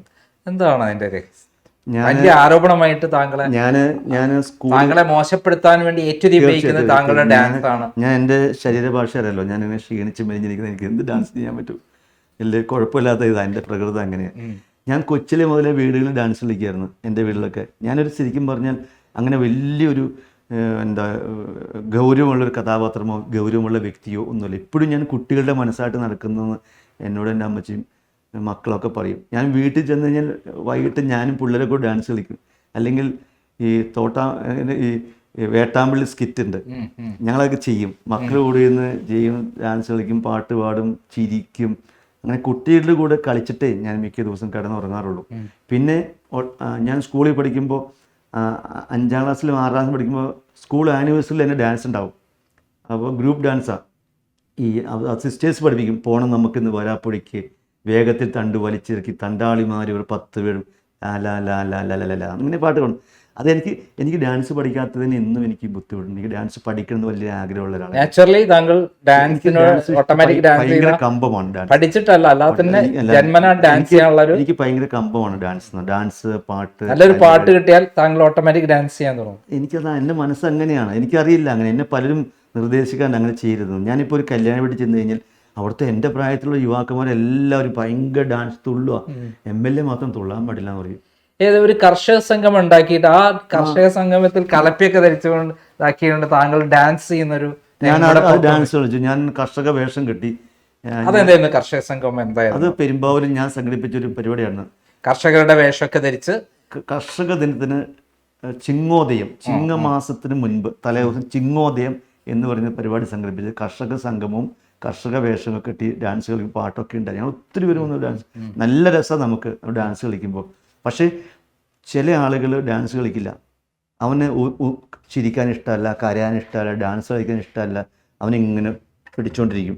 ഇങ്ങനെ പിടിച്ചിട്ടെല്ലാം ഫേസ്ബുക്കിൽ നെഗറ്റീവായിട്ട് എഴുതി നമുക്ക് കമൻറ്റ് പാസ്സാക്കി ഇത് ചെയ്യുക. ഞാൻ ചിലപ്പോൾ എൻ്റെ ചേട്ടന്മാർ, ചേച്ചിമാർ, ബന്ധുമിത്രർ അവരൊക്കെ ആയിരിക്കും മൊത്തം. എന്നിട്ട് അതിലേതൊരു പെൺകുട്ടികളോ സ്ത്രീകളോ ബന്ധക്കാരൊക്കെ ഉണ്ട്, അത് വേറെ ചിത്രീകരിച്ച് ചാനലിൽ പോലും വാർത്തകൾ വന്നല്ലോ. അതൊക്കെ എന്നെ വേദനിപ്പിച്ചിട്ടുണ്ട്. പക്ഷേ ഞാനിപ്പോൾ അതുകൊണ്ട് പല സ്ഥലങ്ങളിലും ചെല്ലുമ്പോൾ, കല്യാണം വീട്ടിൽ ചെല്ലുമ്പോൾ ഒക്കെ എന്നെ നിർബന്ധിക്കുമ്പോൾ 2 സ്റ്റെപ്പ് വയ്ക്കാൻ പറയും. ഞാൻ വേണ്ട, ഈ കാലഘട്ടം മോശമാണ്. അപ്പോൾ നമ്മുടെ സൈബർ കമ്മികൾ ഭയങ്കരമായിട്ട് എന്നെ വേട്ടയാടി ഇത് ചെയ്യാറുണ്ട്. പക്ഷെ അതൊന്നും പബ്ലിക്കിനിടയിൽ ഒരു വിഷയമല്ല. എൻ്റെ ഒരു ഏറ്റവും സുഹൃത്ത് എന്നെ വന്ന് ഉപദേശിച്ചു ഒരു ദിവസം, MLA ഇനി ഒരിക്കലും ഈ കവിത എഴുതി ചൊല്ലരുത്, ഇനി ഒരിക്കലും. താങ്കൾ കവിത നന്നായി ചൊല്ലും അല്ലെ? എഴുതും ഞാൻ ചെയ്യും. കവിത എഴുതും. താങ്കൾ ഈ പത്രക്കാരെ കുറിച്ചൊരു കവിത ഞാൻ എന്നോട് പത്രം മറിച്ച് നോക്കി എന്റെ മാത്രം പേരില്ല. അത് ഞാൻ ഇലക്ഷന് സീറ്റ് മോഹി എന്ന് പറയുന്ന കവിത എഴുതി, പത്രം മറിച്ച് നോക്കി. പത്രാധിപരെ വിളിച്ചു നോക്കി. അപ്പൊ അതിങ്ങനെയാണ്, നാളെയെങ്കിലും ന്യൂസ് അല്ല, പത്രം മറിച്ചു നോക്കി, എന്റെ മാത്രം പേരില്ല, പത്രാധിപരെ വിളിച്ചു നോക്കി, നാളെയെങ്കിലും ഒരു ന്യൂസ് കൊടുത്തന്നെ ആളാക്കുവാൻ കനിയണം പൊന്നു സാറേ. ഏതു മണ്ഡലം നോക്കിയിരിപ്പു നീ, ഏതു മണ്ഡലം കൈവിട്ടു പോകുമോ, എന്തു ചെയ്യണം MLA ആകുവാൻ, എവിടെ പോയി ഞാൻ ഭജനയിരിക്കണം. 5 നേരവും വാട്സാപ്പിൽ ഫോട്ടോയിട്ട് എൻ്റെ നെഞ്ചു കവരുന്നു പിഞ്ചു നേതാക്കൾ. ഇന്നലെ ചെയ്ത വീരപ്രവൃത്തികൾ ഇന്നിതാ ധീരമൃത്യുവായി ഫേസ്ബുക്ക് കമൻറ്റുകൾ. അന്ന് ഞാൻ അങ്ങനെ എഴുതുമായിരുന്നു. നിമിഷ കവിയാണ്. ഞാൻ അങ്ങനെ നിമിഷ കവിയായിട്ട് കുറെ കവിതകളൊക്കെ എഴുതിയിട്ടുണ്ട്. കുഞ്ഞുണ്ണി മാഷ പോലെ ചുരുങ്ങിയ വാചകങ്ങൾ അങ്ങനെ ഞാൻ എഴുതിയിട്ടുണ്ട്. ഇപ്പോൾ ഈ നിർമ്മല കോളേജ് പഠിക്കുമ്പോൾ പ്രിൻസിപ്പളിൻ്റെ ഒരു അനൗൺസ്മെൻ്റ് ഉണ്ട്, ഇന്ന ദിവസം മുതൽ കോളേജ് 2 വഴിയുണ്ട്, ആൺകുട്ടികൾ ഒരു വഴിക്കും പെൺകുട്ടികൾ വേറെ വഴിക്കും പോകുന്നുണ്ട്, ഓർഡർ ഇറക്കി. അപ്പോൾ അന്ന് ഞാനൊരു കവിത എഴുതി, ഒന്ന് സ്ട്രിക്റ്റ് എന്ന് പറയും പ്രിൻസിപ്പളിനെ കളി, ഒന്ന് പറഞ്ഞേക്കാം, ബോയ്സിന് ആ വഴി, ഗേൾസിന് ഈ വഴി, പിന്നെ അങ്ങോട്ട് ഒരു വഴി പെരുവഴി എന്ന് പറഞ്ഞൊക്കെ ഞാൻ ഇങ്ങനെ കവിതകൾ എഴുതുമായിരുന്നു. ഒത്തിരി ഹാസ്യ കവിതകളും ഒക്കെ ഞാൻ കോളേജ് പഠിക്കുന്ന. താങ്കളെ ബലാത്സംഗത്തെ കുറിച്ചും ഒരു സാധനം ചെയ്തിട്ടുണ്ട്, വഞ്ചകി കൊഞ്ചലാണ് ഇപ്പോഴും. അത് ഞാൻ യഥാർത്ഥത്തിൽ അത് അങ്ങനെയല്ല. എൻ്റെ ഏറ്റവും അടുത്തൊരു സുഹൃത്ത് കോളേജ് പഠിക്കുന്ന സമയത്ത് അത് ഞാൻ പബ്ലിക്കായിട്ട് കഥ പറഞ്ഞിട്ടുണ്ട്. അത് ബാബു കുഴിമറ്റും എൻ്റെ മകള് കോളേജിൽ ക്ലാസ് പഠിച്ചു, ഞങ്ങൾ വലിയ കമ്പനിയായിരുന്നു. അപ്പോൾ ഞാൻ ബാബു കുഴിമറ്റത്തിൻ്റെ ഡാഡി കളി, ഞങ്ങൾ കോളേജിൽ ഒന്നിച്ച് പഠിച്ചുകൊണ്ട സമയത്ത്. അപ്പം ഞാനിങ്ങനെ പറഞ്ഞു, അവള് കല്യാണം കഴിഞ്ഞ് ക്ലാസ്സിൽ വന്നപ്പോഴും പിന്നെ അവൾ ഭയങ്കര കമ്പനിയായിട്ട് നമ്മൾ ചുമ്മാ തമാശക്ക് എഴുതിയ വഞ്ചകി നിനക്കെന്ത് കൊഞ്ചലാണിപ്പോഴും, നെഞ്ചു പിളർന്നു നീ നോവിൻ്റെ തേൻകുടം പങ്കിട്ടെടുക്കവേ പകലന്തി അണയുന്നു വാക്കുപാലിക്കാത്ത പക്ഷികൾ, പ്രണയത്തിൻ വാക്കു കടമെടുത്തണയുന്ന കൂടു നിന്റെ ഏകാന്തത എൻ്റെ ഏകാന്തത എൻ്റേത് മാത്രമാണ് എൻ്റെ പ്രിയെ, നീ എൻ്റെ അല്ലെങ്കിൽ. ഞാനിന്ന് സ്വാഭാവികമായിട്ട് എഴുതിപ്പോണ്ട് കവിത എന്നുള്ളതല്ലാതെ പ്രണയം വല്ലാതെ മനസ്സിലുണ്ടോ? പ്രണയം എല്ലാവരും മനസ്സിലുണ്ടല്ലോ. ഈ പ്രായത്തിലും അങ്ങയുടെ മനസ്സിൽ പ്രണയില്ലേ? ഇല്ലേ? പ്രണയമില്ലാത്ത ആളല്ലേ, പക്ഷെ താങ്കൾ കവിതയിൽ കൂടെ ഒക്കെ വളരെ സ്പഷ്ടമായിട്ട്. അല്ല, എൻ്റെ കവിതാ പുസ്തകത്തിൽ ഞാൻ എഴുതിയ എൻ്റെ ഭ്രാന്തി. എത്ര പുസ്തകങ്ങൾ എഴുതിയിട്ടുണ്ട്? ഒരു പുസ്തകം എഴുതിയിട്ടുള്ളൂ. ഞാൻ 1600 കവിത എഴുതിയിട്ടുണ്ട്. അതിലൊരു പുസ്തകം ഞാൻ പ്രസിദ്ധിച്ചിട്ടുണ്ട്, എൻ്റെ ഭ്രാന്തി എന്ന് പറഞ്ഞു. എൻ്റെ ഇളയ കുട്ടി എഴുതും, അവനിപ്പോൾ 2 നോവൽ എഴുതിയിട്ടുണ്ട് ഇംഗ്ലീഷിൽ. എൻ്റെ കൊടുത്തിട്ടുണ്ട് ഞാൻ ട്രിവാൻഡ്രത്ത്. അവൻ 5 പഠിക്കുക, അവൻ ഇംഗ്ലീഷിൽ എഴുതും. പിന്നെ താങ്കളെ കുറിച്ച് ഭയങ്കരമായിട്ടുള്ള ഒരു വാർത്ത വന്നത്, താങ്കളൊരു കട ഉദ്ഘാടനം ചെയ്യാൻ പോയി, മമ്മൂട്ടിക്ക് ഇത് കൊടുത്തില്ല, സിസ്റ്റർ കൊടുത്തില്ല, മുറിക്കാൻ ഇത് കൊടുത്തില്ല. താങ്കളൊരു പിന്നെ പോസ്റ്റ് ഇട്ടിരുന്നല്ലോ അന്ന്, അത് വലിയ വിവാദമായിരുന്നല്ലോ. എന്തായിരുന്നു അത്? അത് ഈ ബലാത്സംഗം ചെയ്തു പറഞ്ഞ പോലെ തന്നെ മെയിൻ ആയിട്ടുള്ള വലിയ ഉദ്ഘാടനം പെരുമ്പാവൂരുകാരുടെ ഒരു ടെക്സ്റ്റൈലാണ്. കൊമ്മനടിച്ചത് ഞാനല്ല മമ്മൂട്ടിയാണെന്ന് പറഞ്ഞിട്ട്. അതെ, ഞാൻ ഒരു വലിയ ഷോപ്പിൽ ചെന്നു, വലിയ പുള്ളി ഉദ്ഘാടനം ചെയ്തു. അകത്തേക്ക് കയറി എല്ലാം കഴിഞ്ഞപ്പോൾ എന്നോട് സാറ് ഫസ്റ്റ് ഫ്ലോറിലൊരു സാറ് ഉദ്ഘാടനം ചെയ്യേണ്ട ഒരു കൗണ്ടർ ഉണ്ട്, അങ്ങോട്ടൊന്ന് വരാമെന്ന് വെച്ചു. അപ്പം ഞാൻ അങ്ങോട്ട് ചെന്ന് ഇങ്ങനെ നിൽക്കുന്ന സമയത്ത് മമ്മൂട്ടി ലിഫ്റ്റ് കയറി ഇങ്ങനെ കയറി അങ്ങോട്ട് വരിക. അപ്പം ഞാൻ നിൽക്കുകയാണ്. അപ്പോൾ മമ്മൂട്ടിയോടെ നിന്നു. അപ്പോൾ അവിടെ നിന്ന് ആൾ പറഞ്ഞു, അടുത്തതായി ഇത് കട്ട് ചെയ്യാൻ വേണ്ടി ബഹുമാനപ്പെട്ട MLA ക്ഷണിക്കുന്നു എന്ന് പറഞ്ഞു. പുള്ളി ഇങ്ങോട്ട് വരുമ്പോൾ ഈ സാധനം ഇങ്ങോട്ട് കൊണ്ടുവരല്ലേ. അപ്പോൾ മമ്മൂട്ടി അവരായിരുന്ന സാധനം എടുത്ത്. അപ്പോൾ ഇവർ പറഞ്ഞു, സാറേ ഇത് ചെയ്യേണ്ടത് MLAക്കാണ് ഇതെന്ന് പറഞ്ഞു. അപ്പോൾ ഞാൻ പറഞ്ഞു, അയ്യോ ഇക്ക ചെയ്തോട്ടെ. അതുകൊണ്ട് ഞാൻ കൊണ്ട് അപ്പോൾ ഇങ്ങനെ എൻ്റെ നീട്ടി ഞാൻ. അപ്പോൾ അവർ പറഞ്ഞു, അന്ന് ആ സാറ് കൂടി ഒന്ന് കൈ പിടിക്കാൻ പറയുന്നത്. സാറ് കൈ പിടിക്കും നമുക്ക്.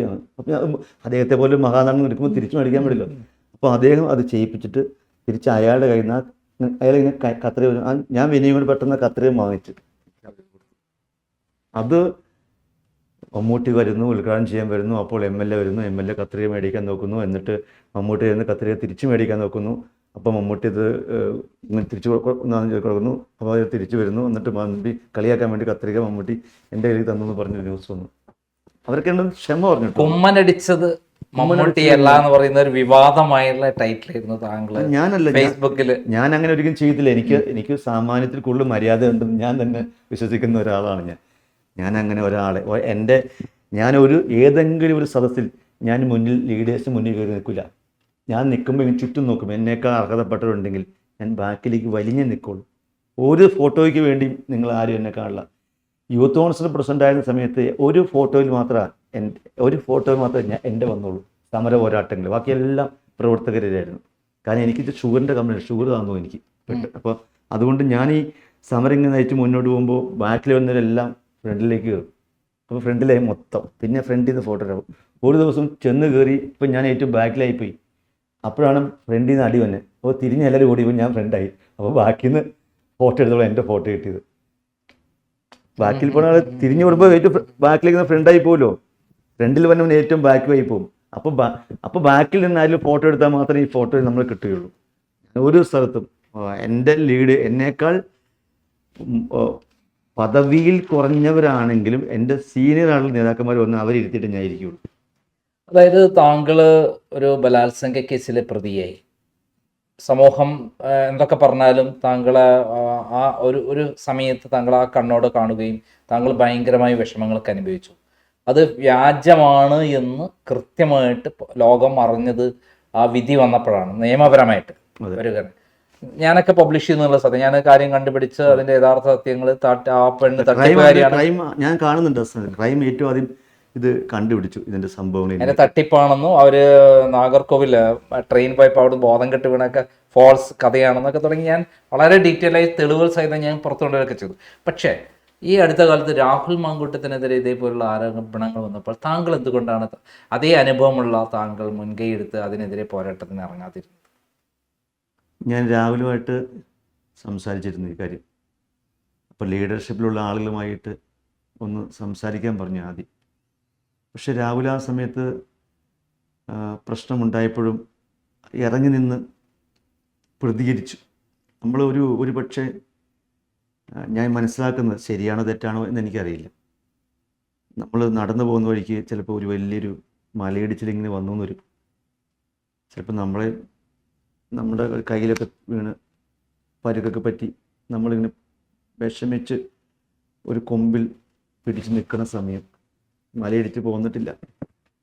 അപ്പോൾ നമ്മൾ അവിടെ ശാന്തമായിട്ട് നിൽക്കാവും. അത് തീരണ വരെ നിൽക്കേണ്ടി വരും.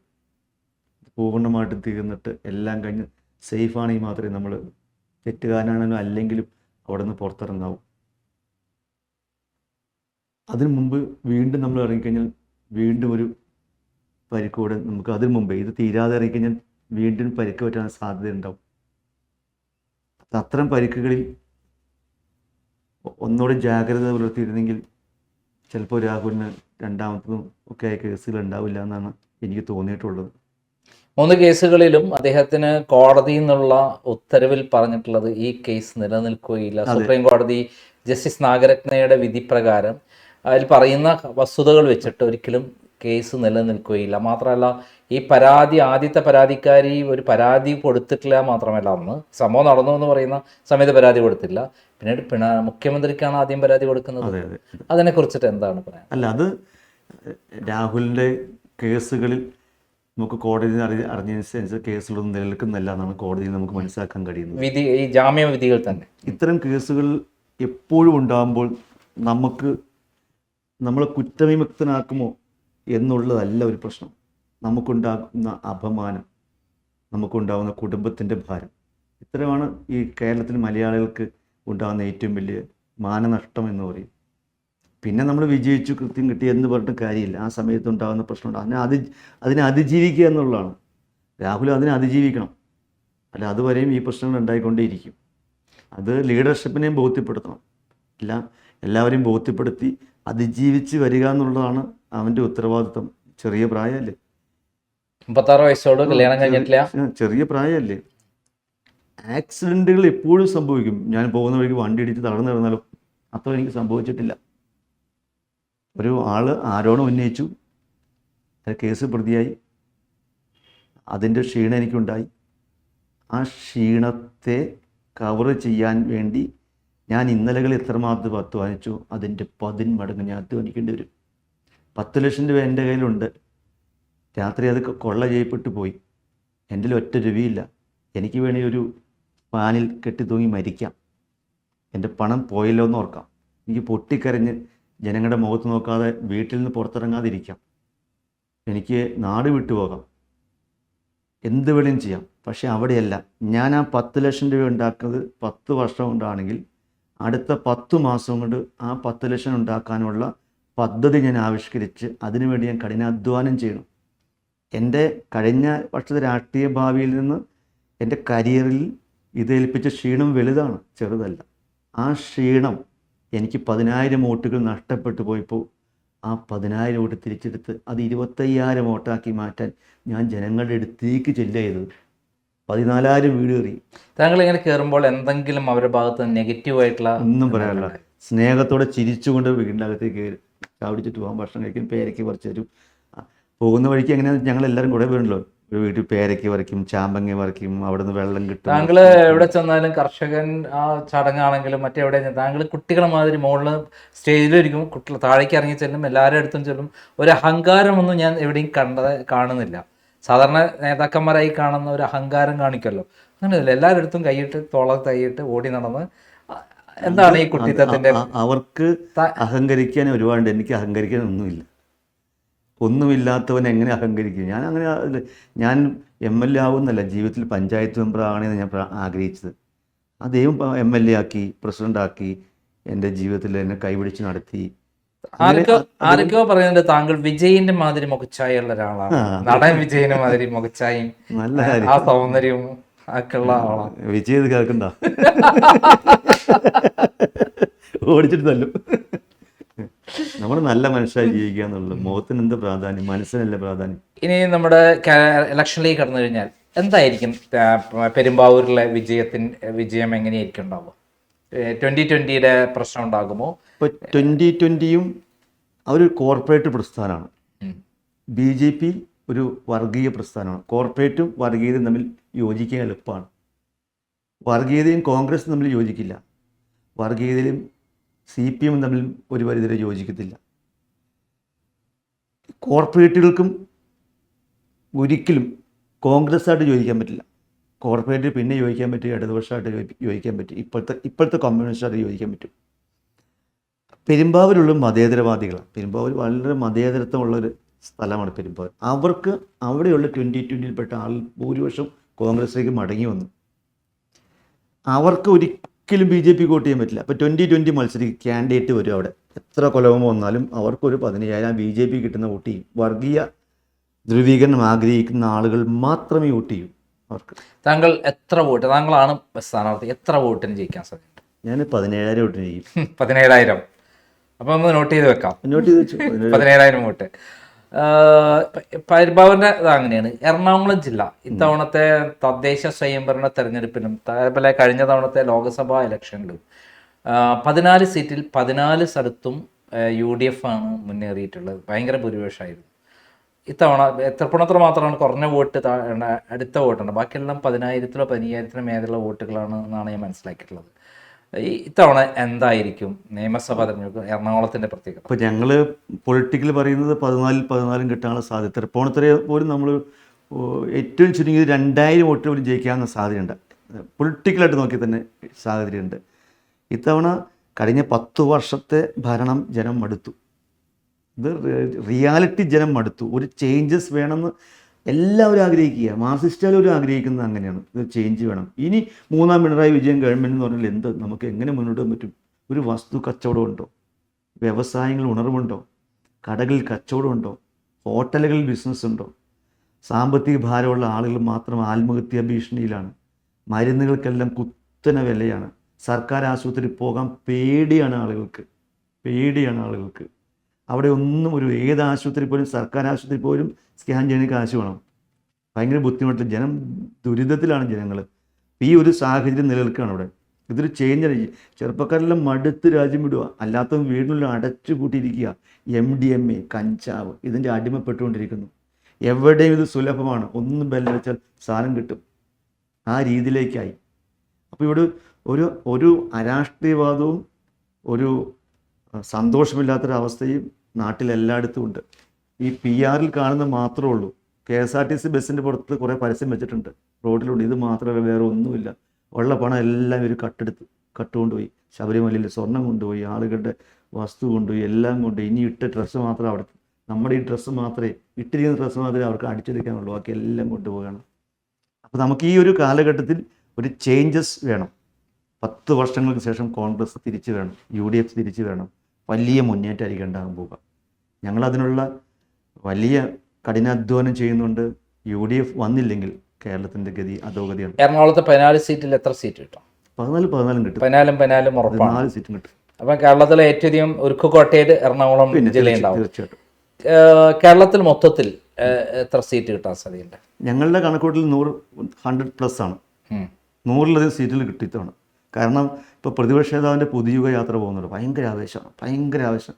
പെരുമ്പാവൂർ കാണാത്ത പോലെയാണ് ജനം വന്നത്. അവിടെ എല്ലാവരും ഞെട്ടിപ്പോയി. അതുപോലെ ആളുകൾ വന്നത് അവിടെ. എവിടെ നിന്നാണ് ജനം വന്നത്? എല്ലാ സ്ഥലത്തും എവിടെ പോയാലും മൂലയിൽ നിന്നും ആളുകൾ വന്നുകൂടി. 600ഓളം പേർക്ക് ഒരു സ്ഥലത്ത് വരാൻ പറ്റിയില്ല. പ്രകടനമായിട്ട് അങ്ങോട്ട് എത്തിയില്ല. വെങ്ങോല ഭാഗത്തുള്ള ആളുകൾ പ്രകടനമായിട്ട് അദ്ദേഹത്തെ ഇവിടെ വരാണ്ടിരുന്ന ആൾ 600 പേർ തടിച്ചിട്ട് അവർക്ക് ഇവിടുന്ന് ബ്ലോക്ക് കാരണം അവിടെ അതിൻ്റെ അകത്തേക്ക് കയറാൻ പോലും പറ്റിയില്ല.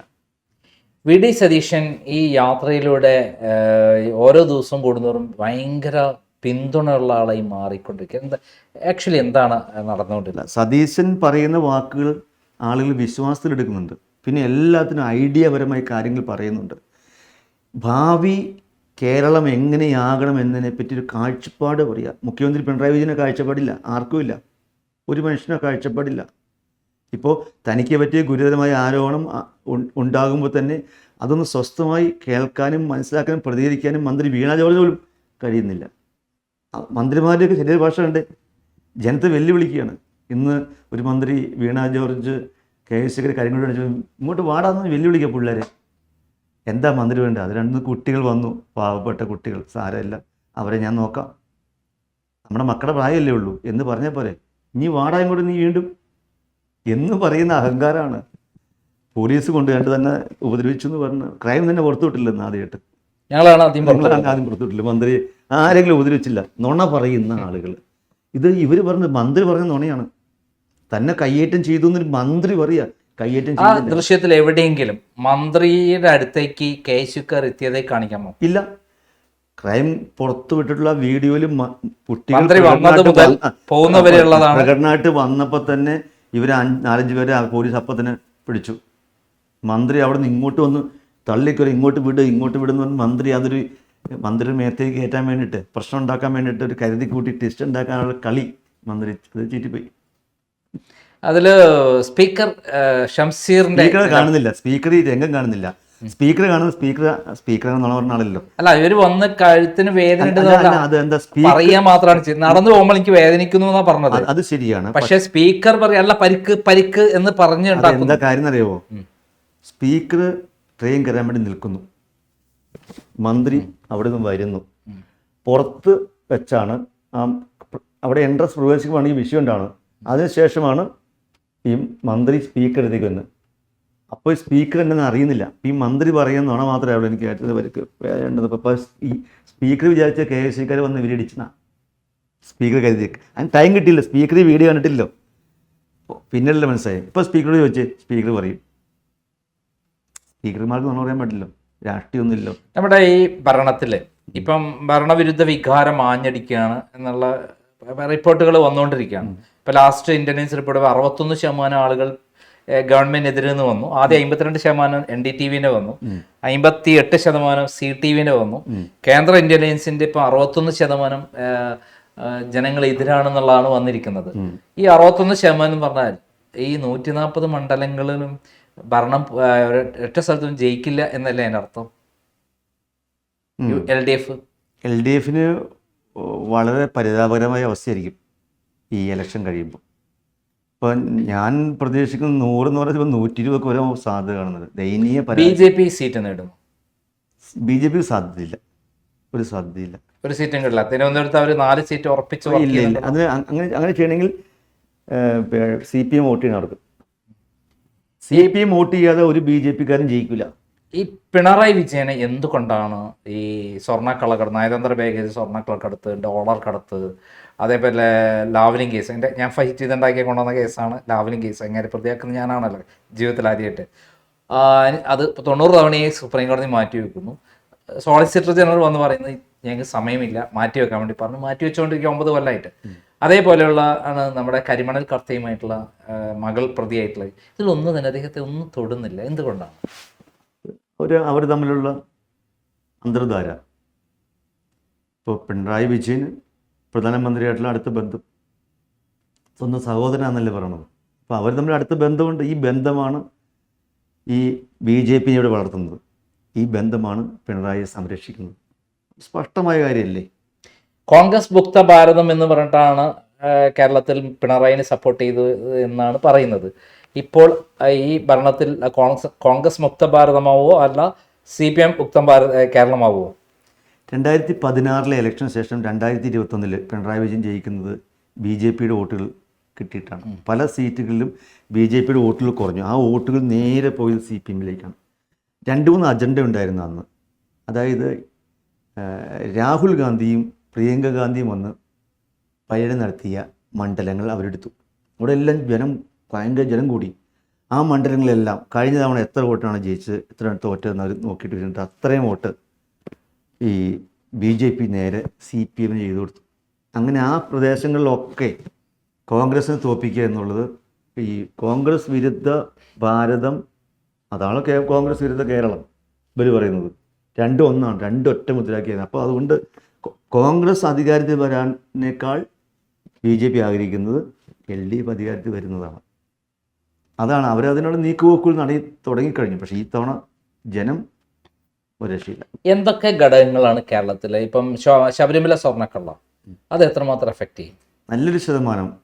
ഒന്ന് ഹൈന്ദവ വിശ്വാസികളുടെ അടുത്ത് മാത്രമല്ല. ഇപ്പം ഞാൻ ശബരിമലയിൽ റെഗുലറായിട്ട് പോകാറുള്ള ഒരാളാണ്. ഞാൻ എല്ലാ ഇലക്ഷൻ മുമ്പ് പോവുകയും അവിടെ നിൽക്കുകയും വിശ്വാസിയാണ് ഞാൻ. പോയിട്ട് പോകാറുള്ള ആളാണ്. നമുക്ക് ശബരിമലയിൽ അവിടെ അന്ന് വ്രതം എടുത്ത് പോയി അതിൻ്റെ മുകളിൽ കയറി എന്ന് പ്രാർത്ഥിക്കുമ്പോൾ കിട്ടുന്നൊരു സുഖം വല്ലാത്തൊരു അനുഭൂതിയാണ്. അപ്പോൾ അതുകൊണ്ട് അതൊരു വിശ്വാസമാണ്. നീ അന്വേഷിച്ചു വന്ന ദൈവം നീ തന്നെയാവുന്നല്ലേ പറഞ്ഞത്. ലോകത്ത് എവിടെയാണ് കാരണം നമ്മൾ ആലോചിച്ച നമ്മളിൽ ദൈവികതയുണ്ട്. എൻ്റെ ദൈവികതയാണ് എന്നെ താർക്കാൻ ശ്രമിച്ചവരോട് പോലും ക്ഷമിക്കുന്നത്. അത് ക്രിസ്തു പഠിപ്പിച്ചത് മാത്രമല്ല. ഈ തന്ത്രിയെ അറസ്റ്റ് ചെയ്തത് എത്രമാത്രം? തന്ത്രിയെ അറസ്റ്റ് ചെയ്ത് മന്ത്രി രക്ഷിക്കാൻ വേണ്ടിയിട്ടാണല്ലോ. അവിടെ ശബരിമലയിൽ തന്ത്രിമാർ കൂടി ഉണ്ടാക്കിയത് ചെയ്ത് രാഷ്ട്രീയക്കാരന് ബന്ധമില്ലെന്ന് അറിയിക്കാൻ വേണ്ടി ചെയ്ത പരിപാടിയാണല്ലോ. കോടതി തന്നെ പറഞ്ഞില്ലേ. ഹിന്ദു വോട്ടുകൾ എത്രമാത്രം അറിയാൻ സാധിക്കും? ഹിന്ദു വോട്ടുകൾ നല്ലൊരു ശതമാനം. പഞ്ചായത്തിൽ ഇത്രയും വലിയ ലീഡ് CPMന്റെ കോട്ടകളിൽ പോലും UDF കോൺഗ്രസ് ജയിച്ചത് എങ്ങനെ? ഹിന്ദു വോട്ട് കേട്ടല്ലേ. ഈ ന്യൂനപക്ഷ ഏകീകരണം ഈ കഴിഞ്ഞ തദ്ദേശ സ്വയംഭരണ തെരഞ്ഞെടുപ്പിൽ ഉണ്ടായി എന്നുള്ളതാണ് തെളിവാണ് പുറത്തു വന്നത്. ഇത്തവണ എന്തായിരിക്കും? അല്ല, ന്യൂനപക്ഷമായാലും ഭൂരിപക്ഷമായാലും ഇത്തവണ ആളുകൾക്ക് മതമല്ല, ജാതിയല്ല. ഇത്തവണ കേരളം രക്ഷപ്പെടണം എന്ന് മാത്രമേ ഉള്ളൂ. ഇവരെ എങ്ങനെയെങ്കിലും ചവിട്ടി പുറത്താക്കാതെ വേറെ വഴിയില്ല. കുട്ടികൾക്ക് ജോലി കിട്ടില്ല, ശമ്പള വർധനവ് ഉണ്ടാവില്ല, സ്വസ്ഥത സമാധാനം ഉണ്ടാവില്ല, കുടുംബാന്തരീക്ഷം ഉണ്ടാവില്ല, ഒരു തുണ്ട് ഭൂമി വയ്ക്കാൻ ഇപ്പോൾ കിട്ടില്ല, വസ്തുവിന് വിലയില്ല, മനുഷ്യനും വിലയില്ല. ഇവിടെ ഈ കേരളം വിട്ട് പോകാൻ ആഗ്രഹിച്ചിരിക്കുക മുഴുവൻ ചെറുപ്പക്കാരും. അത് തിരിച്ചറിവ് പ്രായം ചെന്ന ആളുകൾ ആഗ്രഹിക്കുന്നുണ്ട്, ഭിന്നശേഷിക്കാർ ആഗ്രഹിക്കുന്നുണ്ട്, ചെറുപ്പക്കാർ ആഗ്രഹിക്കുന്നുണ്ട്, പ്രത്യേകിച്ച് സ്ത്രീകളും വീട്ടമ്മമാരും ആഗ്രഹിക്കുന്നുണ്ട്, തൊഴിലാളികൾ ആഗ്രഹിക്കുന്നുണ്ട്, മുക്കുവന്മാർ ആഗ്രഹിക്കുന്നുണ്ട്. എന്ന് സമൂഹത്തിൻ്റെ എല്ലാ മേഖലയിലും ജോലി ചെയ്യുന്ന ആളുകൾ ആഗ്രഹിക്കും. ആ ആഗ്രഹത്തിൻ്റെ ഫസ്റ്റ് സ്റ്റെപ്പാണ് ഈ പഞ്ചായത്തിൽ അവർ പ്രതീക്ഷിച്ചോ ഈ കാണുന്നത്.